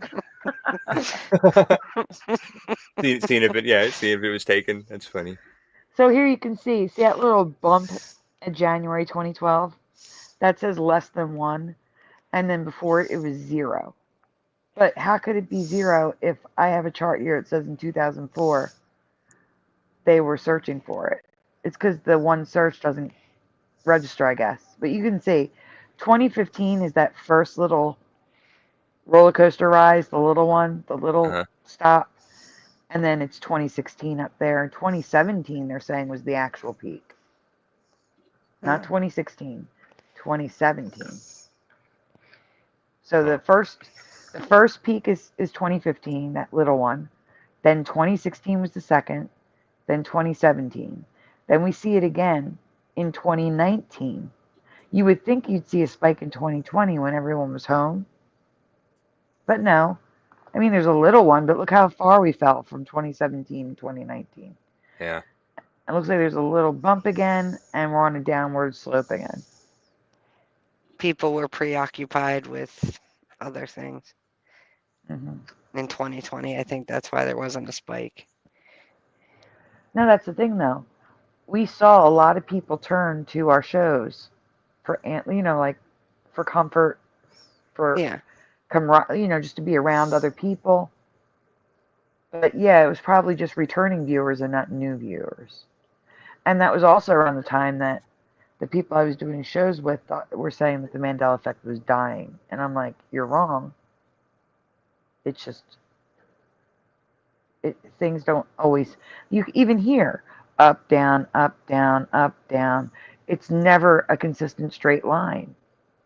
That's not how life works. People aren't going to be consistently interested in one thing. It's not how life works. I'm sorry. You are not interested in the same thing you were interested in 10 years ago. You know what I'm saying? Even people get bored in their jobs that they've been doing for 10 years. People get bored of things. They have to have, you know, they'll leave the community, then they'll come back. They'll leave the community, then they'll come back. It's just the way our brains work. We can't focus on one thing all the time, every day. It'll drive us crazy. Yeah. Well, I'm gonna say goodnight to Hellcat. It's like she's taking off. Thanks for stopping by. Good night, And Hellcat. Good night, and hello Hellcat. and hello to Kitty Cattywhack. Thanks for stopping Hello, kitty by. Hey, cattywhack. kitty. One cat leaves, another cat comes. That's funny. I didn't even think of that. All right. Unison. Heart monitors in separate labs began syncing. Global mood tracking software recorded waves of emotion sweeping across populations, sadness or even joy, all timed to geomagnetic storms. It didn't make sense unless human consciousness was wired into a Pause. shared field. Josh, can you move the comments so we can see the closed captioning? I've been keeping an eye on it just in case there's an anomaly or something. Thank you. Yeah. And so did he just say that people's heart they were monitoring people's heart and electricity or whatever, and they were in unison with the electromagnetic shifts in the earth or I hope whatever. not. Yeah, Man, that's exactly what he was saying. He was and saying that's that scary. different people from all over the world were all connected, where their body rhythms and stuff were in sync, and due to a geomagnetic storm.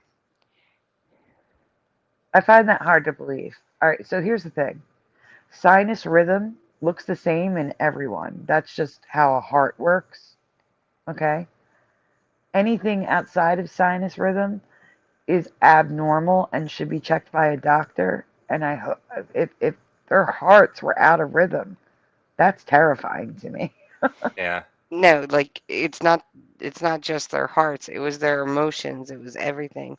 So it was their whole, they were sad at the same time. They were going through different, like they were comparable with each other, in sync with each other. I actually heard this years ago. That's why I understand what he's saying. Like they, some people attributed it to the magnetic force from the sun and the bursts that come off of the sun. And some people said it was a geostorm, but it was something was syncing people up throughout the world. Interesting. Yeah, I had not heard that. I hadn't either. All right. It's new for A me. hidden internet What's that? All I said was that it was new for. This is new for me. Okay. of thought connecting us all. Fringe theorists call it the awakening network, a consciousness grid that grows stronger the more we connect, dream, or remember together. Like antennas, our minds pick up faint signals from the same frequency band, a living energy that spans oceans, mountains, and time zones. And when the Schumann resonance rises, that frequency strengthens. When millions of people meditate, focus, or even Pause. argue online. Okay, I'm going to disagree with what he's saying here because he's implying the manifestation again. And I would say because there's a spike in the frequency, we're shifting. I think it's a shift. I really do. I think it's a timeline shift, an earth shift, some sort of shift. And we feel it as a result. not we feel it and manifest. You know what I'm saying? Like I'm saying it's the opposite of what he's saying. He's Yeah. saying that people are causing it, whereas I'm saying people are reacting to it happening.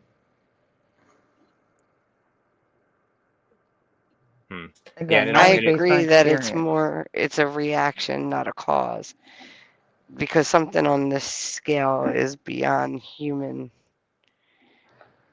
causation, basically. So it's it's definitely not caused by humans, but I think we do react to it because we react, it's normal for humans to react to something. right, but I'm getting the impression that he's saying that not only are we reacting to it, but that the Schumann resonance or whatever, um, is something living too, and it's reacting back to us. You know what I mean? And so that's the part that that I find hard to believe, or that is that all of our thoughts or whatever is going to the stronger that the more that we focus on something, or the more people is going to change the fabric of reality, or whatever the reality is that we're living in. So I don't know.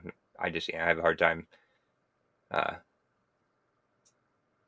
thinking of it like that. Mm-hmm. And like I said, with me, it's more based on my experience. Like I've purposely gone to see, like when I'm getting hit left and right with Mandela effects, and I'm like, oh my gosh, I'm never going to be able to cover all this, and my backlog starts getting created again. I purposely go and check the Schumann resonance, and 9 out of 10 times it's going insane.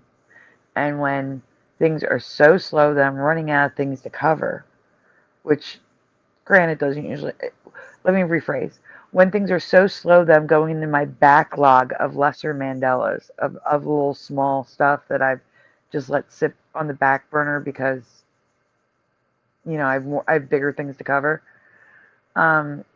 That's usually when things are pretty calm on the Schumann resonance. So, in my experience, it's a reaction as opposed to a manifestation that's making the Schumann resonance look like that.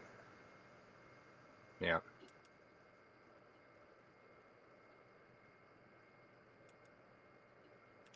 All right. And at once, the field brightens. Maybe that's why the Mandela effect doesn't spread like misinformation, it spreads like resonance. Because when thousands remember the same wrong version of reality, it may not be wrong at all. It's just coming from a different branch of the same shared field. We've built the Internet of Things, but what if we've always had the Internet of Minds? It's not coming from anywhere except our memories. It's not coming from a shared resonance. It's coming from our memories. Our memories are just the same. So that's incorrect what he said. It's not like we're picking up a memory from another place. We're just remembering. The way he's describing it is there's a frequency being set out to make us remember Curious George without a tail. No, we just remember Curious George without a tail. Or with a tail. I don't know what I'm saying. You know what I mean? Yeah. We're not, he's making it sound like we're receivers. And we're receiving information as opposed to remembering it. And that's why I'm saying he's incorrect what he's saying here. Yeah, I can see that. Yeah. But at least he said, that we're not wrong. Yeah, he said, no, it was more like they're not wrong, but. Yeah, Replay it. Let me see if I heard I it wrong. I choose not to hear the butt part. Yeah. Maybe not be wrong at all. It's just coming may from a not be different wrong. branch of the same shared field. We've built the Internet of Things, but what if we've always had the Internet of Minds? Maybe the Mandela effect isn't a glitch in memory. Maybe it's bandwidth expansion. Humanity's perception upgrading to handle more data from the universe itself. A consciousness connection rebooting in real All right, time. it's not One pause. So he's also saying Maybe we remember um, Jiffy peanut butter because we saw Jiffy peanut butter in another universe while being in this one. You see what I'm saying? Receiver. He's Yeah. making it like this is our timeline. Like we are here. This is our timeline. It's static. It's solid. And that we just happen to be paying attention to another timeline while still being here. That's how I'm taking it. While still being here, we are watching another timeline around us, which is just so complicated and much harder than it needs to be. Then shifting timelines is actually easier. That we lived in a timeline where all this stuff was correct. See, that's another thing. There had to have been a base timeline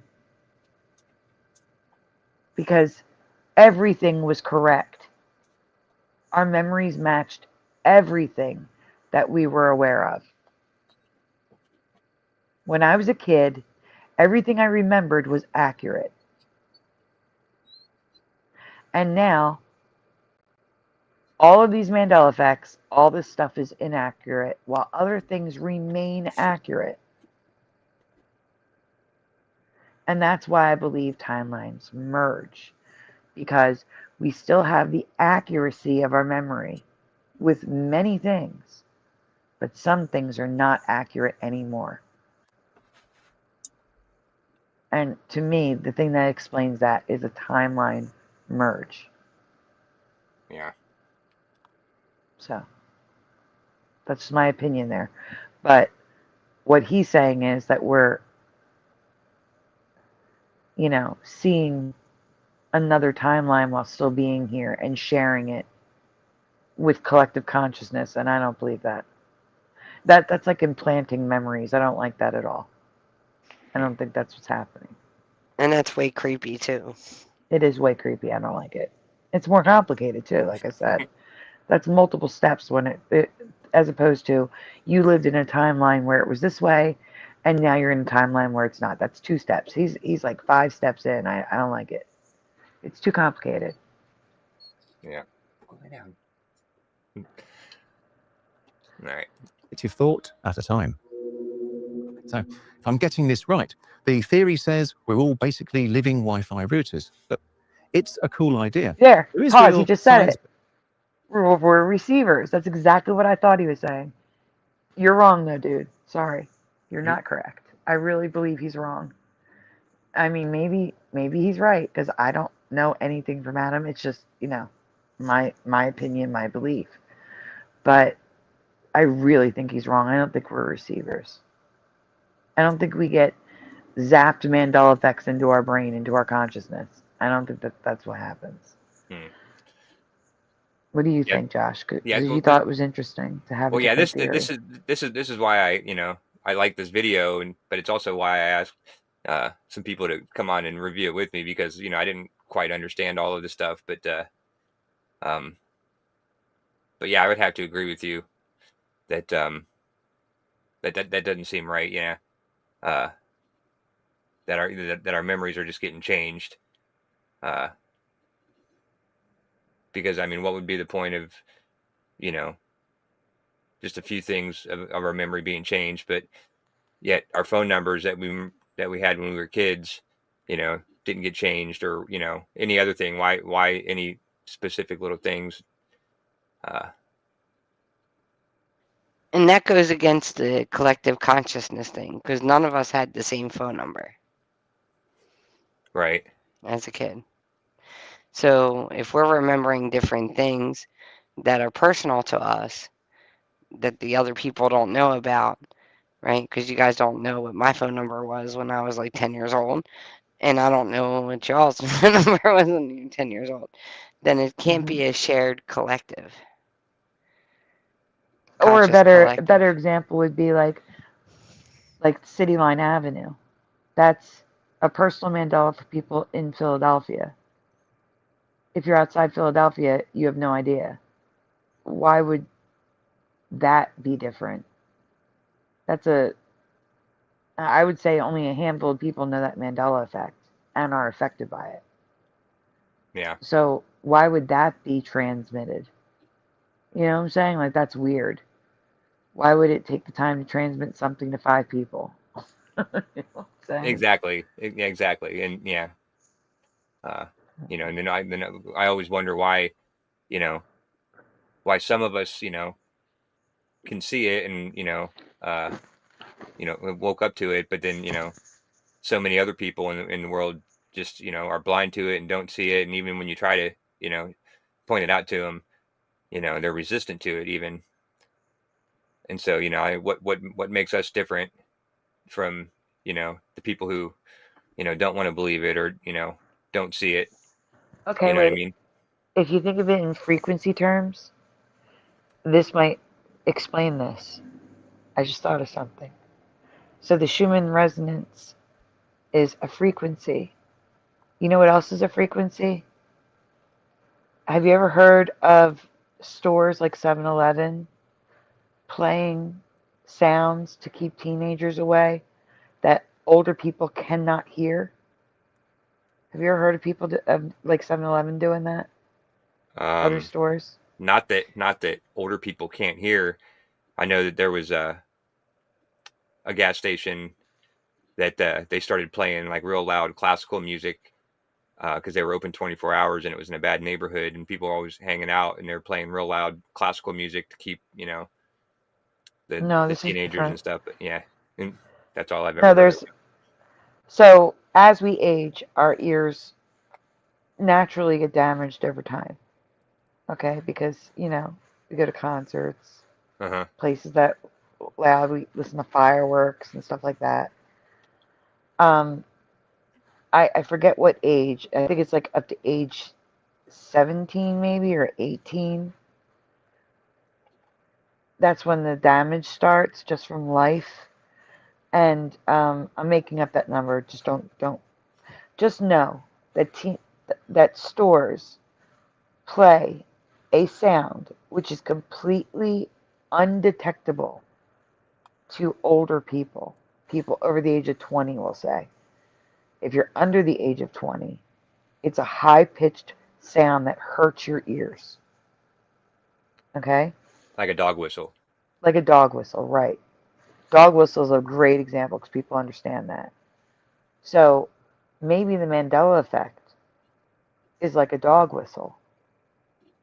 We can hear it and they can't Mm. because they're at the wrong frequency. We're vibrating at the right frequency to see Mandela effects, to be aware of them. And they're at a different frequency and they can't see it. It's invisible Someone's to them leaving. because, Sorry. huh? Someone's leaving your neighborhood. What do you mean? I just heard a car or Oh, a motorcycle yeah, or something take off. yeah. Oh, yeah. It's 24 hours a day. There's noises like that. Yeah. But yeah, so maybe that's why some people can't see the Mandela effect. Maybe they're at the wrong frequency. They can't see it. Yeah. Yeah, But that's how would that interesting. affect their memories? That's the question. Like, could it be that that's the only difference between each timeline is a frequency? And maybe timelines coexist at the same time, and that's why we shift at different times. Maybe we're Memories all stacked on top of each other. memory runs on frequencies too. That's true. What I'm saying is, Synapse. like, if we think of timelines as like uh, just like strings. Okay, imagine string. Okay, and then you pile strings up on top, like we'll say 10 of them. There's 10 timelines coexisting, but not merged at the same position in space and time. Okay, and depending on what frequency you are, you will make memories based upon the timeline frequency that you are in. Maybe that's how someone can sit right next to someone at the TV and one sees a commercial for cup noodles and another person sees a commercial for cup O noodles because of the frequency that they are viewing it. Hmm. Maybe that's how we can shift at different times. Yeah. And see, that's why I like the frequency theory, and that's why I want to learn more about it, because I don't know a ton about it. But that seems to make a lot of sense, and that makes sense to me in my head, is how there can be so many different multiple, like, I mean, we call them multiple universes, but maybe it's just multiple frequencies. Each frequency is what people are equating to a universe, and the different you make different decisions on different frequencies, because you have different awareness and different knowledge of the things around you. So And to be clear, I do like picking apart the theory of how and why we see the Mandela effect and others don't. But that's not the same thing as theorizing what's causing it. You know what I'm saying? Like, I think we could find an answer. I think it's possible to, like, with experimentation research, to find out why someone sees Mandela effects and other people don't. But I don't think it's possible to figure out what caused the Mandela effect and what's causing it to continue to happen. yeah, But or I maybe do think we could figure that out if we tried. What were you yeah. going to say, Josh? I was gonna say, maybe it's just not it's not possible for us to figure it out in this frequency. But if we get to a different, higher or a lower, I don't even know which one. If it's a higher frequency, it would necessarily be better or worse than a lower. But but maybe if we were on a different frequency, we would have that capability of figuring out what's causing it. But yeah, as far as I'm concerned, in the frequency I'm in right now, I don't think we'll ever know. I agree. All right, we ready to move Sai? on? Sai, Yeah. you get? I'm Hi, here. guys. I If was we out do smoking. coherent stories. Sorry. I was going to ask if you had any input on that, but if you didn't hear it, we understand. No, I heard it. I have my headset on, but I didn't want to make noise. I think we were chosen. Some people can handle it, some people can't. Just like with the supernatural. If it's going to destroy somebody's reality and they're not going to be able to function in life, then they shouldn't see it. Yeah. Like if it's going to totally destroy their sense of reality and be able to have a normal life, then they won't see it because they won't be able to cope with it. Does that make sense? Mm-hmm. Mm-hmm. Yeah. I think that's why especially people can't see Bible changes, because that's their belief, that's their religion, that's their faith. And people do need belief and faith in something. Yeah, right. And if that's it would crush their whole world if they found out that everything that they believed in for the last 50 years of their life, or whatever, was wrong or was changing. You know what I mean? Yeah, I understand. That's why a lot of people, or that's why I think a lot of people don't like the Bible changes. But Wait, I'm sorry. Why do you think they don't like the Bible changes?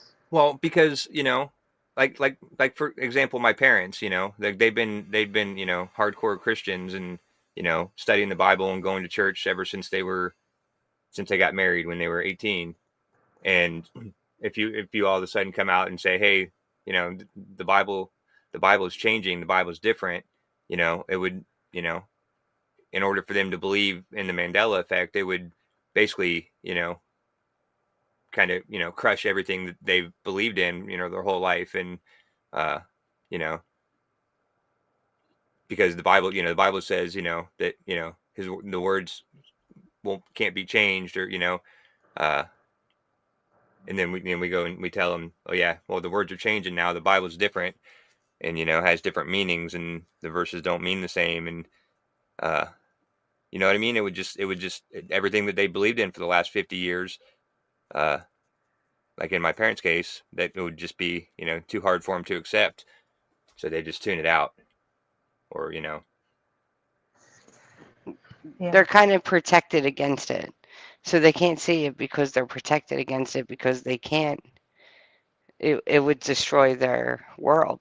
Like it would destroy their sense, their spirit. It would break their spirit, basically.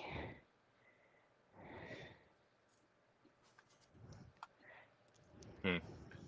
Joe Bloor says that's what that was what Gate was for, in my opinion. Sandy, to suss out those who can see it. Mhm. And that's an interesting too, because a lot of the Gate stuff was for, the thought is that it was for, to get people with, psychic abilities or supernatural powers, but But then, I don't see why it if wouldn't be that's the for. case, though, they would have had to have been aware of the Mandela Effect in the 80s, in my case. Yeah. I do In Shy's believe case. I do believe that this has happened throughout decades and centuries. I don't think this is a just our time thing. I think I do we're the too. only ones that talk about it because, number one, society's more accepting of different things. Two, we have the technology to do it. And also, it's not feared as much. I'm assuming that people back in, like, say, we'll even say like in the 1950s, if they were to talk about it, they would be considered crazy. They would be considered unstable and a menace to society or a danger to society because they were talking out of the norms. Back in the medieval times and stuff like that, they would have been persecuted and put to death. So I think it has happened before. I think we're the ones that are actually bringing it out to into the open. Do you know what I'm saying? Yeah. I think everybody held it in or kept it a secret or, watched it but didn't say anything. Or But I just also, like I said, like in my case with the Life is a Highway song, I yeah, recognized something was wrong, but I just went about my life because I didn't have a name for it. I just assumed I remembered it wrong and just moved on. You know what I'm saying? Like yeah, Yeah. I think that's what most people would do. Like, huh, that's strange, and then move on with their life. Yeah. Just like I did, and probably Mr. Super did, or But now anybody, that or we have the internet and people were talking about it on the internet and then showed more examples, it makes you pay attention more. And then you're like, oh, and you have a name for it. And it's like, oh, and then you're like, that can't be. And some people will say, wow, that's weird. And then they just move on with their life anyway. yeah, Still. yeah, yeah, I agree. Like, I just think that we're not the only one. One of the reasons why I think that is, think there's a lot in that has to do with the old sayings that we just know as sayings, but we don't know the meanings behind them. Like, one had come to mind earlier, but I can't think of it now. But like, watch what you like. Basically, watch what you say to people because it could come back to you. Mm-hmm. That kind of stuff. Like those sayings we grew up with as kids, and even like nursery rhymes, stuff like that. We don't know a lot of people until the internet didn't know the history of them and didn't know what they meant. And I think that was a way of people centuries, decades ago, passing it down in like a code. Do you know what I mean? Yeah. I think everything was coded, but we didn't realize it because that the meaning wasn't passed down through They stopped passing down the meaning of yeah, things.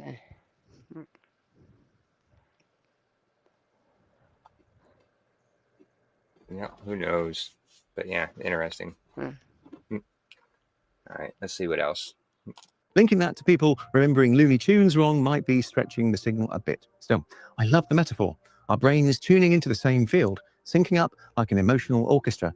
It explains why a viral moment feels electric, or why shared grief, like after global events, can feel physically heavy. Maybe we do broadcast emotion. Maybe thought really does travel faster than we think. And if so, maybe the Mandela effect isn't proof of a broken reality, just proof that we're all on the same frequency. The time echo, memory from multiple timelines. Every choice creates a ripple. Every decision, a new branch of possibility. Quantum theory calls it superposition. Every version of reality existing at once until something or someone collapses it into a single story. But what if consciousness has begun tuning into more than one branch at a time? That's the theory Pause. behind the time. I'm sorry. So yeah, that's what I say is that I think every major decision causes a split in the timeline. Um, and even small ones can do that, but not every decision is going to change your trajectory. Like, choosing apple juice over soda isn't going to change your trajectory much. You know what I'm saying? Yeah. But turning left or turning right could make a major difference in your trajectory. And that's when I think timeline splits happen. And the thing is, I think it's personal. Everyone has their own timeline that can split. But what makes I, it hurts my brain to think about because it's the quantum stuff. It makes it that much bigger and that much more confusing. I don't know because he's saying with quantum it's got a name, and I don't know, but I'm curious about this time echo. So let's just move on. Maybe just ignore me. Yeah. Echo. That the Mandela effect isn't false memory, but memory overlap between multiple parallel timelines. Our brains, wired through the quantum fabric, might record impressions from every probable past. Normally, we only remember the version that stuck, the timeline that won, but now the veil between them seems thinner. You remember C-3PO with a silver leg. I remember him all gold. Both are correct in separate histories. Like static between radio channels, our consciousness is starting to pick up echoes from neighboring versions of reality. Some researchers call this quantum bleed-through, the moment our perception widens enough to glimpse what's always been there. Others say it's the product of mass belief itself, a psychic fingerprint left behind by millions who once imagined another version of the past into being. Either way, it feels intimate. What did he say? Psychic what? I didn't get the psychic part. A psychic fingerprint. Oh, psychic fingerprint. Well, he's just saying like an imprint in your memory. Basically, your memory. He's basically saying your memory. Okay. Of the past into being. Either way, it feels intimate. The Mandela Effect isn't just about movie lines or logos. It's about identity. It's about the uncomfortable idea that our memories might be postcards from other lives we never knew we lived. Maybe the past wasn't rewritten. Maybe, for the first time in history, we're remembering all of it. The composite memory of every reality humanity's ever walked through. And if that's true, then the real mystery isn't what's changed, it's how much of us still remembers the world before it did. So basically, we're all getting cross-wired between timelines, and that's why I can't remember where I parked. It's a fun theory, though. The idea that every memory is an echo from an alternate you. That's equal parts creepy and kind of beautiful. It gives the Mandela effect a poetic twist. Not we misremember, but we're multi-remembering. Now, science doesn't back this one. Yeah, that's an interesting theory too, but that seems a little far-fetched. I mean, I think he's basically saying the timeline theory. He's just making it more complicated than it is. And right there he says like just a memory of an alternate you. I don't think it's an alternate us as much as it's just an alternate timeline.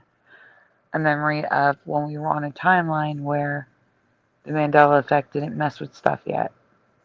But he's making it sound like this is a single event that happened, and it's not. Yeah, I would It's say, just yeah, we all not. know that, yeah, it's something that's constantly happening. Yeah, it's something. It may have been a single event that triggered it, although when, I have no idea. But yeah, hold on one second, guys. Go ahead, just play the video. Up yet. There's no evidence we're tuned into other universes, but there is evidence that human memory is weird, elastic, and deeply tied to emotion. Still, maybe wrong memories aren't errors. Maybe they're whispers, reminders that our minds are bigger than one version of the truth. The Hidden Experiment, Project Looking Glass, and Project Monarch. If the Mandela Effect began as a whisper, then this is where it becomes a classified file. Buried deep in the archives of rumor and declassified fragments lies something stranger than coincidence. Two names that keep... Give me 1 second. Sorry about that. So, Okay. what I was saying before was, just to finish the thought when Joey came in. I don't know if there was a single event or not, or if it's just always been. Like, I can't say that for sure. I think it's always been. We just weren't aware of it. But I will say that if there was a single event, it was like that Big Bang that they always try to sell on us, where an event happened and it just keeps going and going and going and going. In that sense, like it's just always going to be now. It's just the way things are. Yeah. I don't know. All right, sorry. That was the thought I was going to say when Joey walked in. No, it's okay. But yeah, this was interesting too.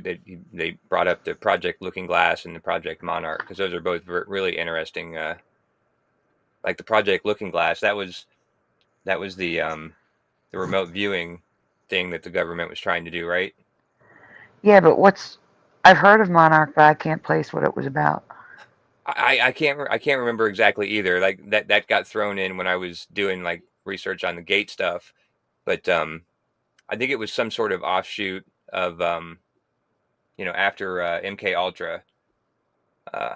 It was I think it kind of branched off of that and started up after the MK Ultra program got quote unquote shut down or whatever.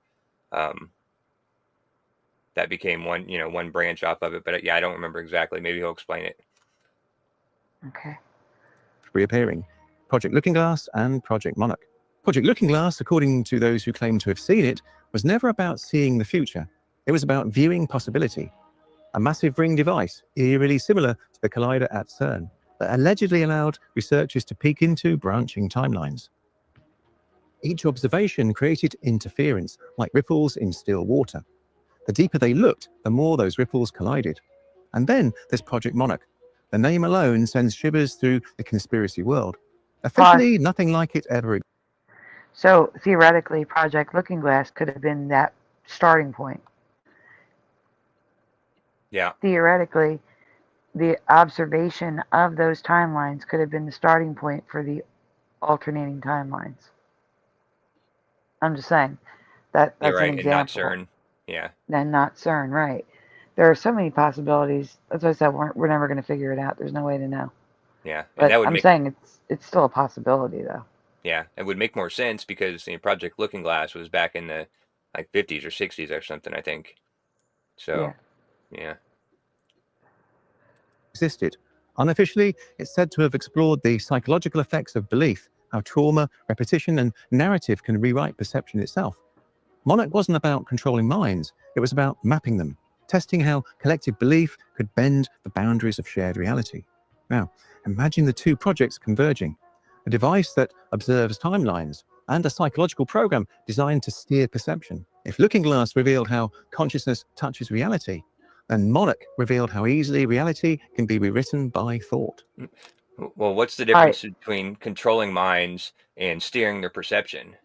That's what I was going to say. Monarch sounds like it's about manifestation. Yeah. Yeah, and like I said, it sounds like it's kind of vaguely related to similar stuff as the MK Ultra. They just were using hardcore drugs in that, and maybe their Monarch was a different way of trying to figure out the same thing. Maybe. Yep. Some say both programs went dark around 2012. The same year, the world's collective memories began to glitch. Coincidence? It's 3:14 a.m. and 3:14 2012. I wonder if that's and probably just did that on purpose, but Yep. there's got pi 3.14. There's a Maybe, I don't date know. for you. There is a date, March 14th, 2012.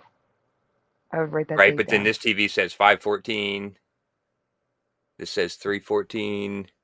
No, I think it's supposed. They're all supposed to be 3:14 because it's also 3:14 a.m. All of them say 3:14 except for the one. That's because AI makes mistakes.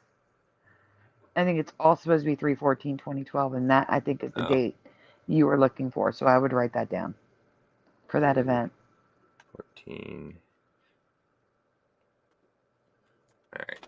Because it's also got the All ripples on the monitor. You see the ripples in the water and stuff. Oh, right. And it's got what appears to be the Schumann resonance sideways on all the other TVs. Oh, yeah. That looks Interesting. just like the Schumann resonance. Yeah. Oh gosh, trash experiment truck muting. What's that? There's a trash truck I'm muting. Oh, okay. truly shut down. Maybe the Mandela effect isn't random at all. Maybe it's the aftermath of a hidden experiment that never stopped running, an echo of humanity's first attempt to edit reality itself. And if that's true, it's not just our memories that have changed, it's who's writing them. Okay, so Project Looking Glass and Project Monarch, the conspiracy world's greatest hits. One allegedly looks through time, the other one rewrites belief. Put them together, and you basically got Inception meets Black Mirror, directed by the Pentagon. Now, do these projects actually exist? Officially, no. But unofficially, there are enough rabbit holes to build an underground city. So the idea that someone or something might have discovered how thought interacts with time is wild.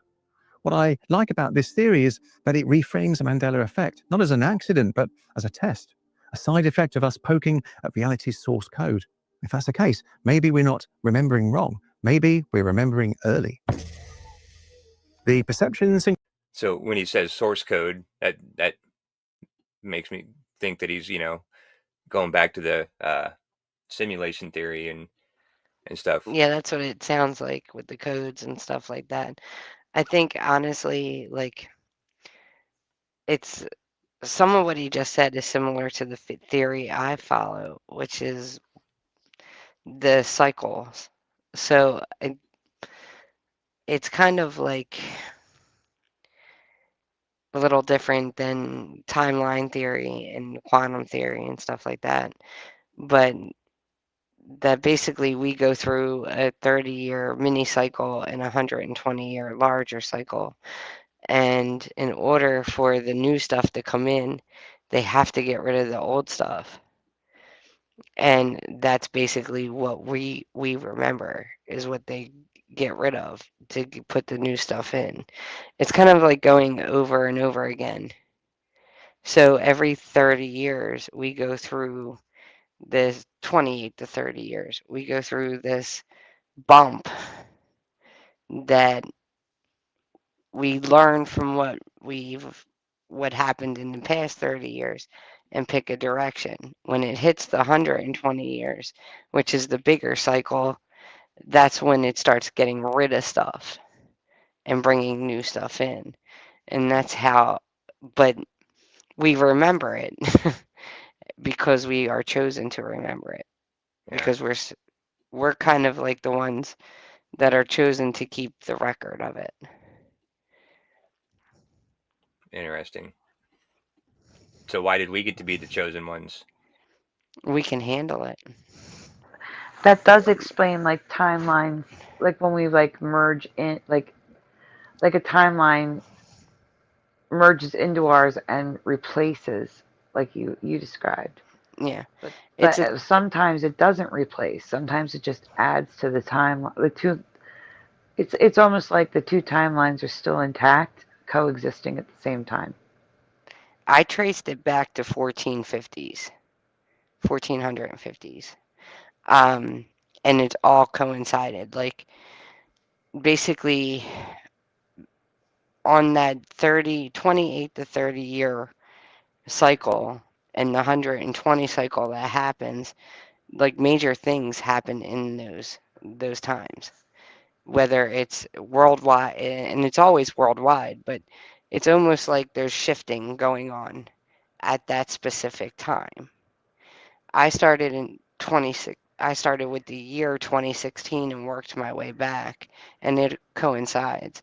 If you do the 120-year cycle and you start with 100 or 2016 and work your way back, you'll hit 1776. And you keep going back further than that. You're hit when like England about England had the slavery. It coincides when we ended our slavery in the 1800s. So everything is like almost like a repetitive thing to see how much we learned. Are we going to repeat it? And what direction are we going to go? And in order to do that, they have to wipe the old stuff away to see how much we've learned and change direction. Hmm. Now that's what I've gotten from number one psychic downloads, but I've also done the research to check on it. I brought it up years and years ago multiple times, but it didn't seem like nobody was really interested to do the research with me. But if you look back, like I'll just take the more recent ones, like 188 or 2016, you go 30 years back, you're around the 1988, 89 to 92, right? Um, and that's when we basically changed direction and course because we had 2011 after that. Or not 2000, 9/11, you know what I mean? Hmm. And then if you go back further to the 1959, that was the last leg of the Vietnam War.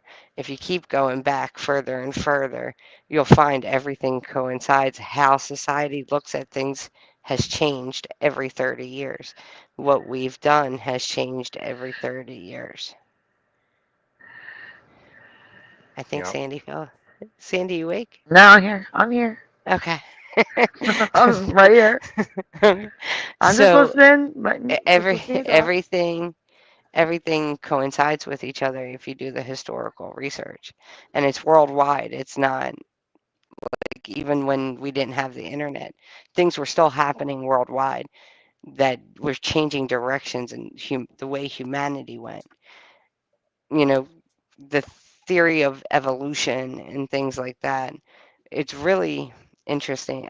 And that's what I got from the psychic download, and I just ran with it because I was like, yeah, I can actually look that up. That is historical. That is a historical thing. And Mud Rabbit too will talk about cycles too. So if you ever have her on a live stream, ask her about cycles. There's a lot of them that we go through. The ones I know about are the 20 year to 30 year and 120 year. The rest of them she kind of knows about, but it's all a coinciding thing. Yeah. Like 19 1929 was the end of the stock market crash, and then you go forward and you That's just the keep, Mandela. yeah. There's about 14 other stock market crashes called panics before there now hmm and after. The one I remember is 1929. I know, me too. That's so if you think about it, they erased it, right? They erased No, it it's and still added there. oh, it's still there? But It's they still added there. to it. They just added to it then. It added so many. Yep. Yeah. It's really weird. It's weird how the cycles run, but it actually does make sense once you look it up. Once you look up the historical facts. Hmm. Yeah. But who knows? They probably changed by now. Yeah. You never know nowadays. I put Things are money on always it. changing. Yeah. All right. Well, we're almost done here. This 20-minute video has turned into a 2.5-hour live I had a stream, but feeling it would. I was sure we could get it done and get through it in an hour, but yeah, it's okay. I'm in no hurry, and it's fun. So let's see what the perception singularity is. Singularity, when thought becomes reality.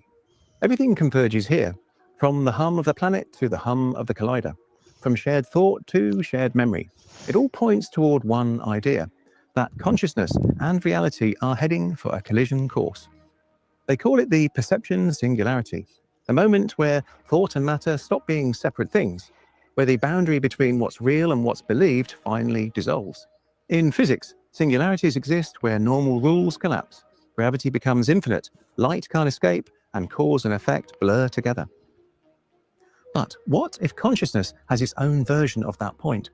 A mental singularity where the collective focus of billions becomes powerful enough to alter the structure of reality itself.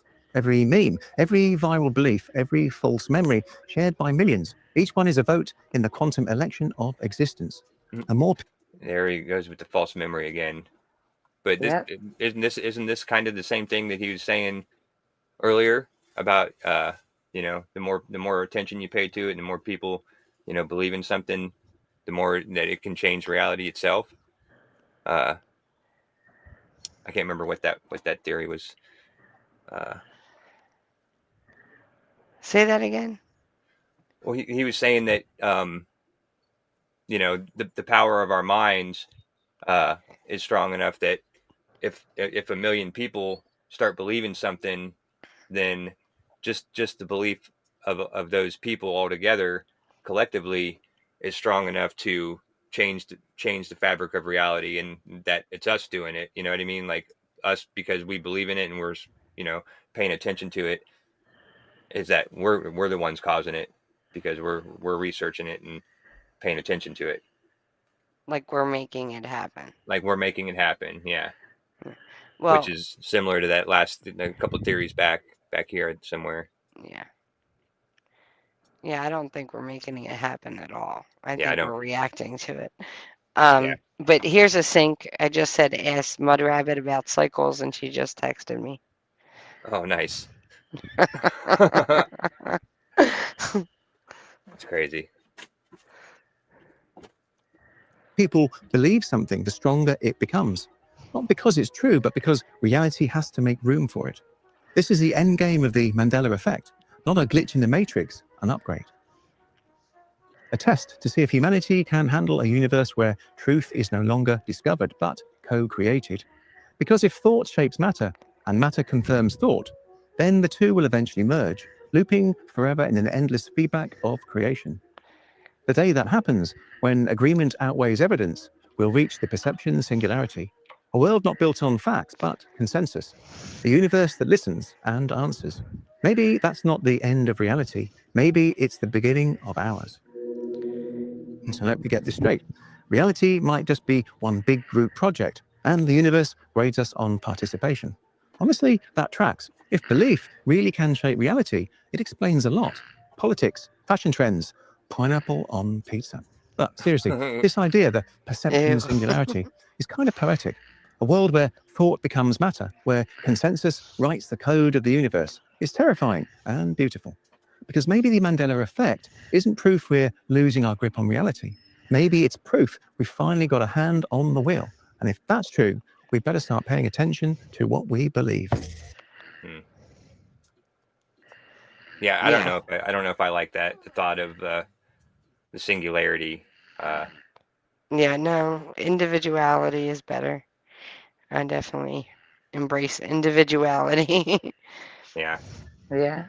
because I mean that sounds like like just like with the you know our reality, and the governments of the world are trying to do. You know, like I know he's talking on a conscious level with our minds and stuff, but it reminds me too much But of like what they're trying to do with the one world order and get us all in the same. I mean, Make, I know it's a completely different thing. It's I see a parallel with it, and I don't know if I like that. yeah, I don't like that at all.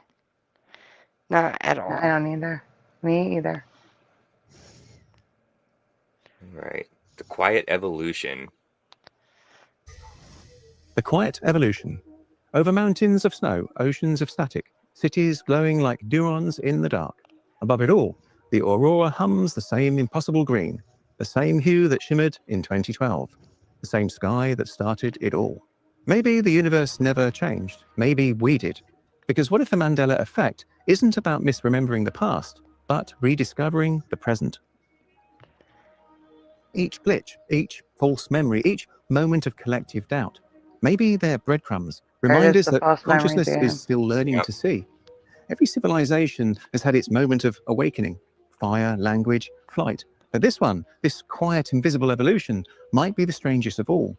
We built machines to study creation. We built networks to connect minds. And somewhere along the way, reality started whispering back. Maybe we're not shifting timelines.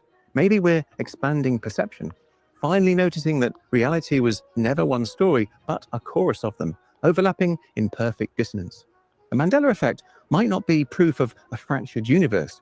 It might be proof of something far more extraordinary. That we were never just living in reality, we were helping it take shape. So, if the world ever feels different than you remember, maybe it's because it's waiting for you to remember more. You know, the more I think about it, the Mandela effect feels less like a conspiracy and more like poetry.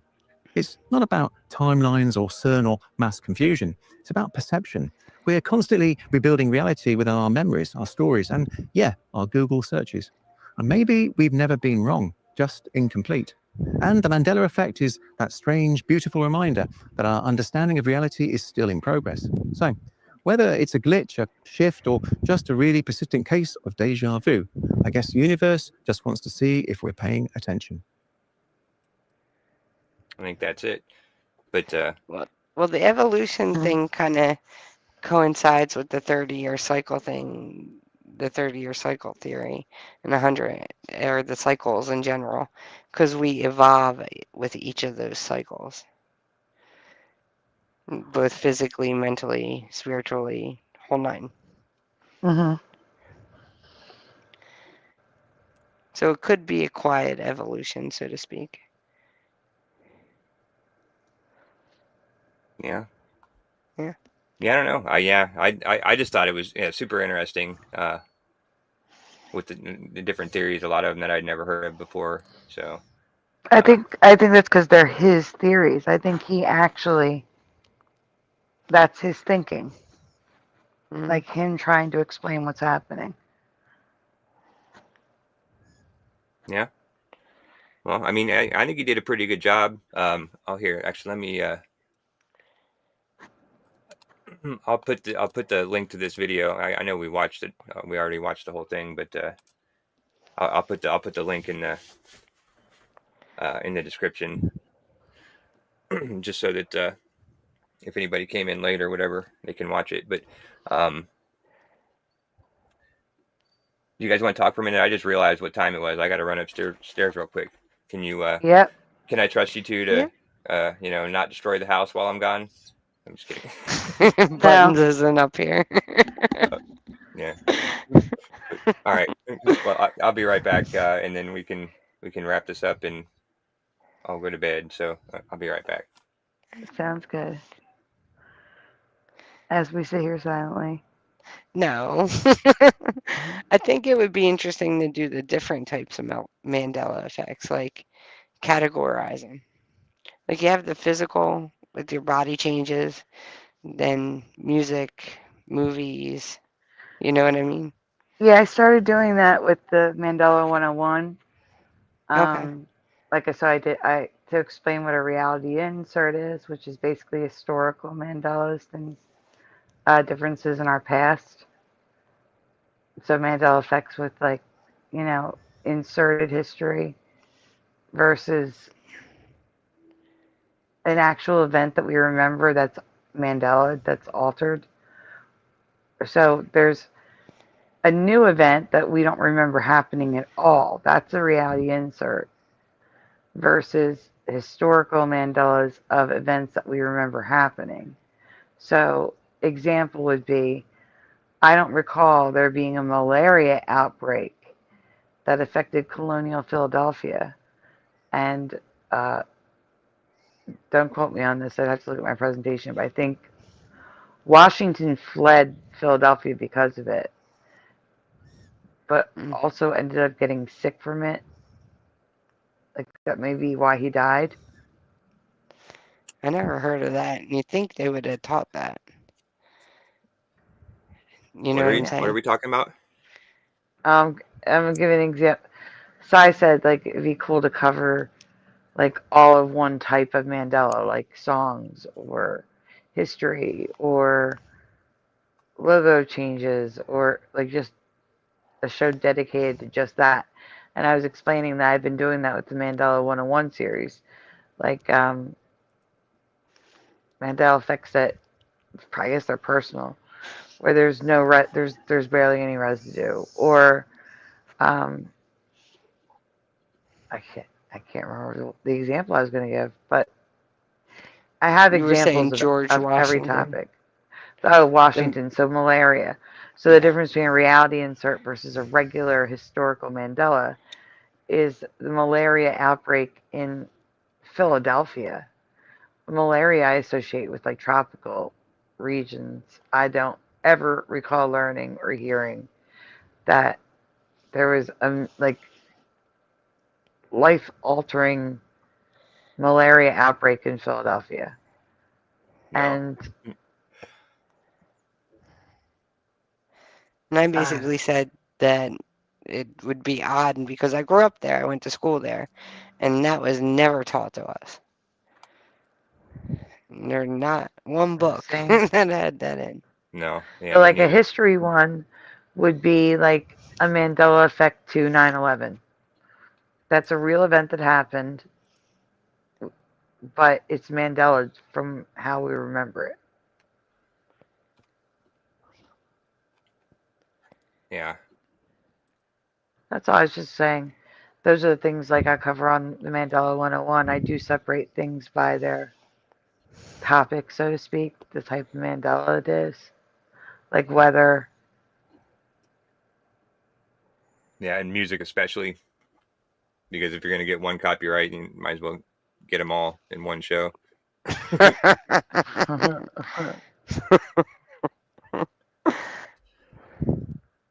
Oh, Level Plains Production showed up. Thanks for stopping by. I just seen him. I don't know if he's been here for a minute. I kind of was slacking on the chat because I was doing the video, but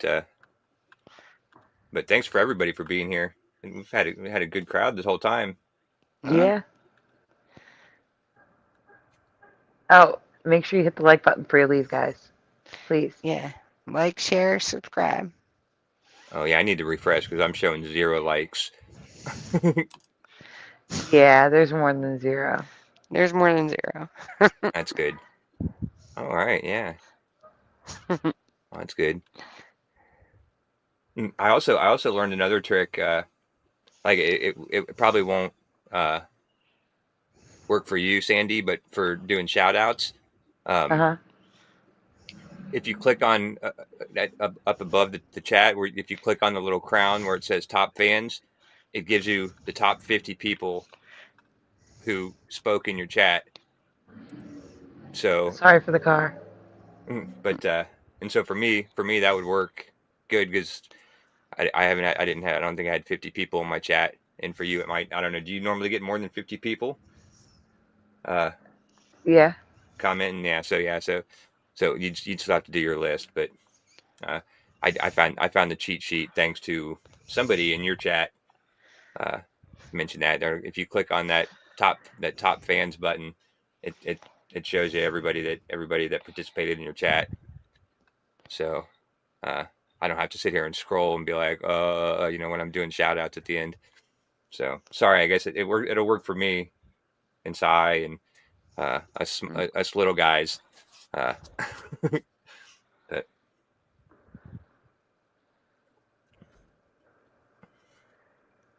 we got anybody new in here? I think that was the last. Well, thanks for being here, guys. No problem. You got any departing words for the chat or final thoughts on the video that we watched? Get some rest. I think we're all tired. Yeah, seriously. But I'm not that tired. I will say, I think what you heard, like, I'm actually really, really, really congested. Like, right now, one side of my nose is not working at all. and Oh, it's all in my lungs and stuff. You probably heard me breathing and thought I was sleeping, and Yeah. it's just breathing. I'm wheezing. It's very bad right now. So, Well, but I'm not tired. I slept sufficient today, just during Sai's show. nice. she was wide So, awake until your show started. I heard Sai, and then she passed out in like the first 5 minutes. no, I was Oh, not wide nice. awake. I was falling asleep on the phone with Curiouser. I was on the phone with her falling asleep. I was exhausted. And I thought maybe talking to Curiouser would keep me awake to make it to your show.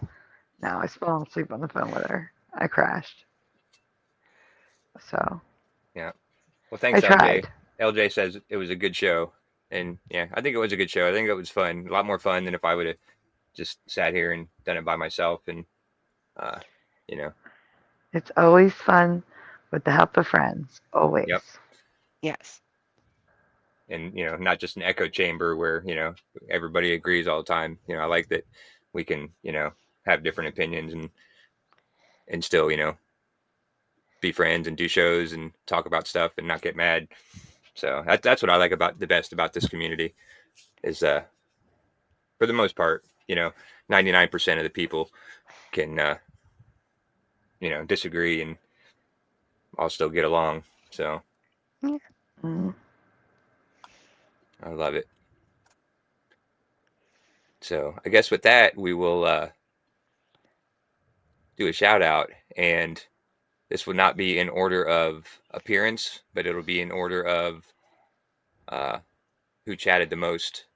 Uh, so number one tonight in the chat is David, aka Logan Freeman. Then in the studio, pushing buttons, number three, Joe Bloor, The Mind, or Who Cares, Heart of the Earth, LJ, Dr. Bob's Nightmare, Hellcat, Golden Psy, coming in the top 10. Oh, preliminal, preliminal. I didn't see him. Sorry if I missed you earlier. Uh, Go Kart Bob. I don't think I missed him too. Euler Greg, Sandy Diva, Mandanimal, Kitty Cattywack, Level Plains Production, and Astral Fugitive.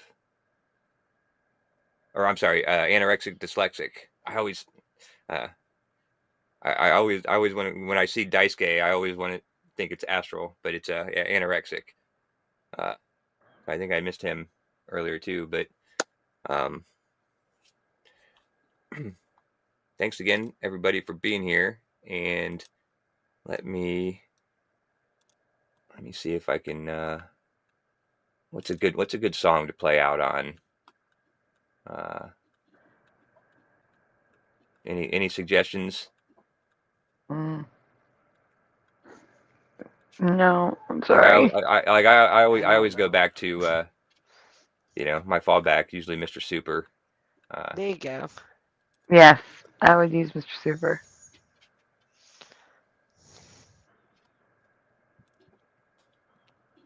But then I always got to like find a song of his that I haven't played in a while. Uh, I don't know why his channel is so hard to find sometimes too. Especially when I'm subscribed to him and I'm on his channel at least 2 or 3 times a week. Mm-hmm. Why I can't ever find it.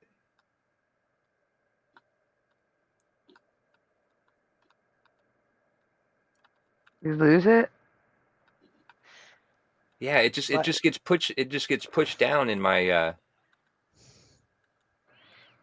my list of my subscription list. Hmm. But I guess because there it is. I guess maybe because I sub to so many new people. Like when I see people like when they come in to my chat or your chat and leave good comments and uh stuff like that. Like I'll usually go check out their channel and um and then give them a sub. So even here we go. Hmm. This will be a good one. Thank you for having us on your show. Yes, thank you. Had fun. Yes, it was. Yeah, it Yeah. was a lot of fun. It was a lot of fun. All right, so we'll go out. This is on Mr. Super Sidewinder's channel. It's a song with him and Heron's song, "I'll Fly Away." So, thanks again for being here. Good night, everybody, and we'll see you on the next one. Good night, everyone. Good day and good night.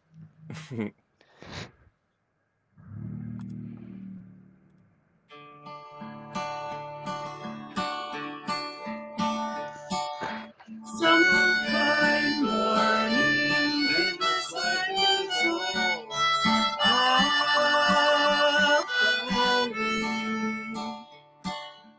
to be home on God's celestial shore.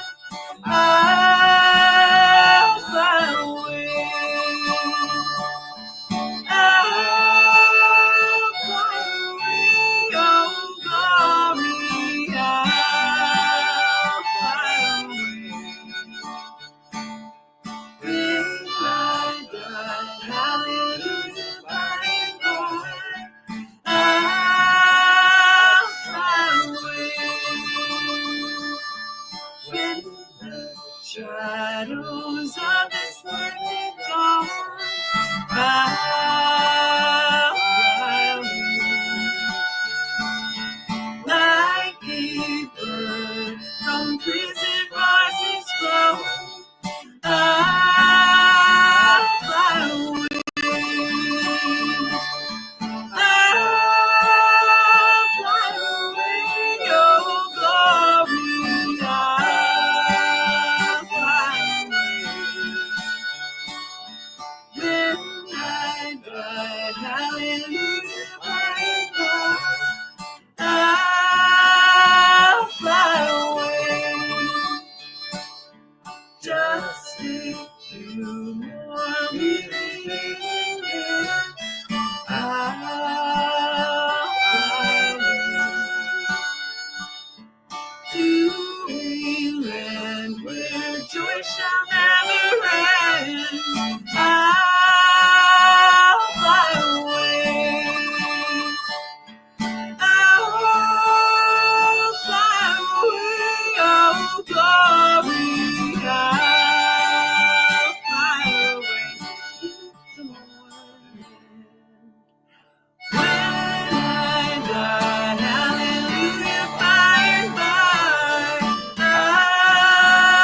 I'll fly away. When I die, hallelujah, by and by.